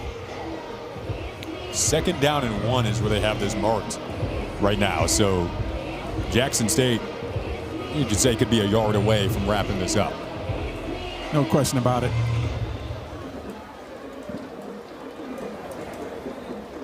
I called for a quarterback sneak before, but heck, they were in the shotgun and able to get the first down barely.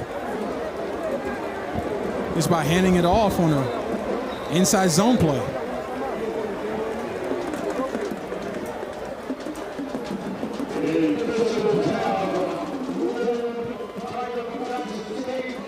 So they just moved the chains from 2nd and 1 to 1st and 10. What was that about?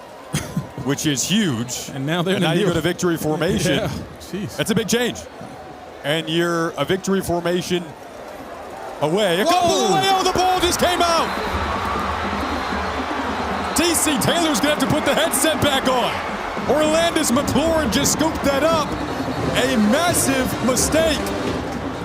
One of the rarest moments you'll ever see in a football game. Victory formation fumble. First down, Alcorn. Alcorn State has a first down. You can't make this up if you tried. Jason, back up. That's my jaw on the floor in front of you. Let me pick it up, please. Are you kidding me? Oh, my goodness. I don't even, how? Why? Oh. TC Taylor had taken his headset off. This game was over. It is no longer over. Alcorn State somehow has life again. And I think the how is it was the first snap underneath center all game. And this is the problem with being in shotgun all the time. Something you take for granted is not something you can take for granted. So now set it back up, 1:06 to go. You have a timeout. Jalen Tolbert, a dream scenario, situation you dream of as a QB, trying to guide a game-winning drive. He'll dump it off. Reggie Davis trying to reverse, pick up yardage. He gets pushed back. No, Reggie, what are you doing? Understand the situation, young man. You should have made a beeline when you first caught the ball to the sidelines. You didn't do it. You had a second chance to do it, and you still didn't do it. So now the clock's ticking. Tried to do a little too much there. Like you said, 42 seconds. Crowd was stunned, but now they're trying to employ their team to the finish line. Tolbert rolling. Tolbert steps out. Keep in mind, Jason, Alcorn has one timeout left. What does that mean to me? That means that the middle of the field is still in business. And now also on first downs, the clock will stop momentarily to reset the ball. And you need a touchdown. A field goal does nothing for you. A fumble in victory formation. This game was over. Alcorn State reaches into their bag of luck and somehow pulls something out of it to give themselves another chance. It's 3rd and 5. On the road, trying to spoil senior day. Tolbert rolls, he'll dump it off. Looks like they've got the first, they do it more. It's Reggie Davis again. Reggie Davis motors inside of the 40. Clock will stop when they reset the chain, trying to run up here to clock it 22 seconds until they get everything set up. Now it's moving. Had to wait for a deep receiver to get back on side. Yeah, that's Jacoby Matthews. There's a flag down the seam. Climbing the ladder to haul that in is Jarvis Rush with 9 seconds. But what is the flag for? Illegal formation. It's not going to count, Jason. You're right. And these moments is when you fall back on your discipline. When everything is going crazy, who can lock in and execute at the highest level? That's going to be the greatest determiner of who wins this game.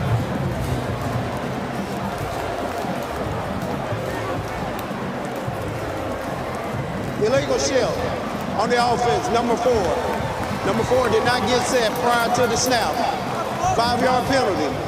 Replay first down. You called it, Tyoka. Jacoby Matthews was literally trying to run back up to get set. Yeah, and he has to be set for at least 1 second. You got to get back, get where you got to be, get set, and that's where the quarterback has to hold it for just 1 second before he allows the ball to be snapped, and that didn't happen.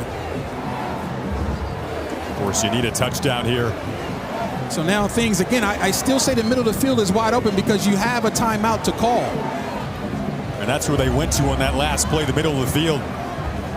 The problem here is a long catch and run might end the clock. So everybody has to understand there's only 9 seconds left. If you're in the clear. Alcorn. That's their 3rd and final timeout of the half. It'll be a 30-second timeout. And so so here we go.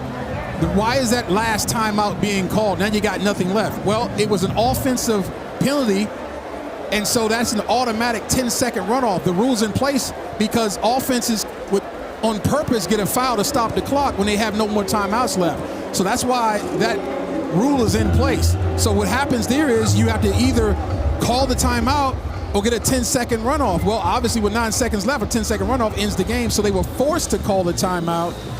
And now you're really, really in bad shape if you're Alcorn. If you're Jackson State, you're 9 seconds away from clinching a spot in the SWAC championship game. But you can tell on TC Taylor's face, if this game and what's happened so far is any indicator, you have no idea what could happen in the next 9 seconds with these two teams going head-to-head. Cedric Thomas has done a masterful job of keeping his team in this season and in this game. They've only got 9 ticks left, though. His ball's got to come out quickly. As you get a timeout from Jackson State, they want to talk about it. Jackson State. That is their first timeout of the half. It'll be a 30-second timeout. Like you said, Tyoka, they had some gaps down the middle of the field. You were starting to make a point there. What do you think they should do? Well, first off, Jalen Tolbert has to understand, number one, I can't take a sack. You take a sack, the game's over, right? So that can't happen. So if you end up in a scrambling situation, just go ahead and heave it and hope for the best, hope for pass interference, or someone makes a spectacular play. In terms of the strategy, I think it's a little risky now to go down the middle, especially if you have to hold the ball. That might end the game, especially if you catch a guy running with the football. I think the conversation to your receivers is, if I catch this ball in the open and I'm nowhere near the goal line, get the first down and take a knee so that we can stop the clock and then come down and down the ball to get the clock stoppage again and talk about our final play. So there's a couple things in play here. Obviously, if you get the ball near the sidelines, you can get out of bounds and stop it that way. Well, here we go. Tolbert evades a tackle, lofts it up to the end zone. That is deflected down. Will they keep any time on the clock is the question. Cedric Thomas adamant that there should be 1 second in real time, Taoka. I thought the same thing. I did too. They're firing off the cannon and the fireworks here, though, as if Jackson State has won. The official is pushing people off the field. I think we're going to have one more play, folks. Bedlam in Jackson. They're trying to clean things up and clean up the field. Now making an announcement to try to get people off the field. And Jackson State has to be careful here. You don't want an unsportsmanlike conduct penalty. Game clock operator, please reset the game clock to 1 second. 0, 0, 1. I think it should be 2. I mean, we're going to be honest about it. I mean, it doesn't really matter 1 second, 2 seconds. It's going to be one more play, but that ball hit the ground with 2 seconds left. One more life, at least, for Alcorn State. You see Cedric Thomas's reaction immediately. 1-1-1. There should be 1 second left. Yeah, he was all over it. Coach thought it was over.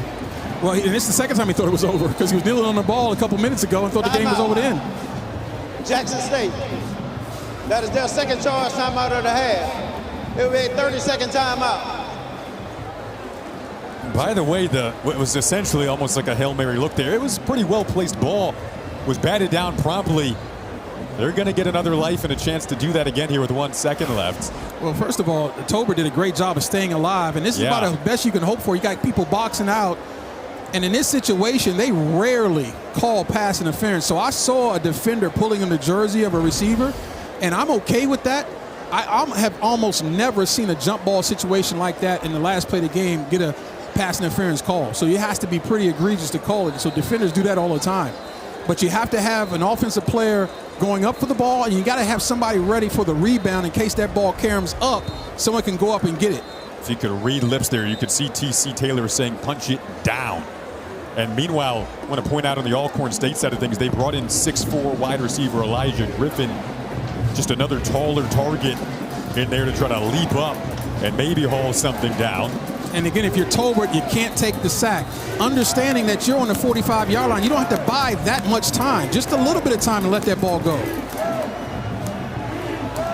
Tolbert again steps up, keeps it alive again, launches again to the end zone. Headed, and that'll do it. Jubilation in Jackson, and Jackson State is headed back to the SWAC championship game.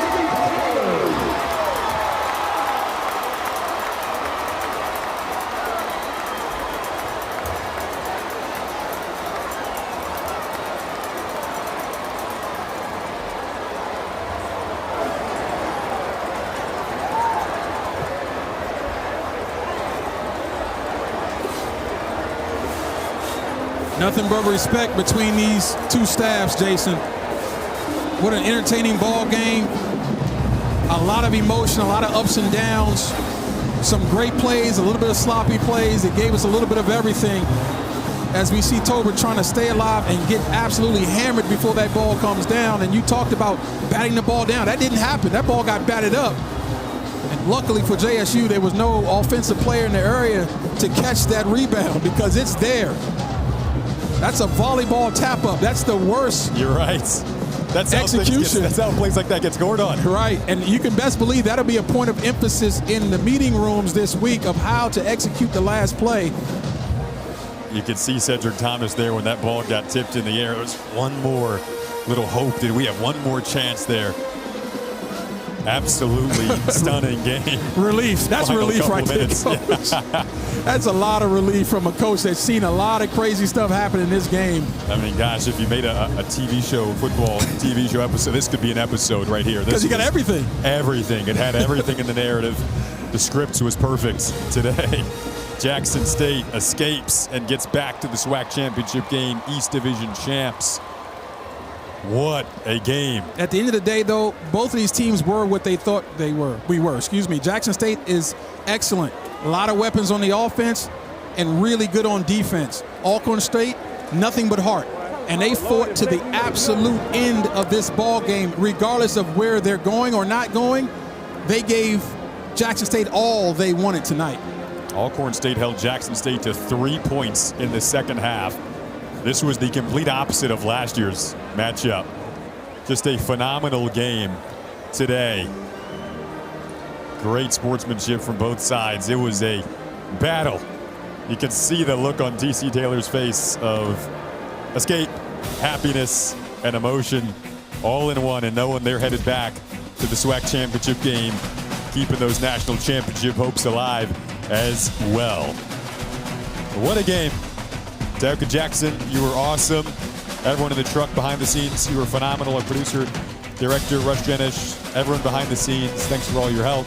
I'm Jason Ross Jr. saying so long from Jackson, Mississippi, where the Tigers come out on top, 27-21, able to escape a nail-biter and an absolute thriller. They'll take that trophy back into the case here in Jackson, Mississippi.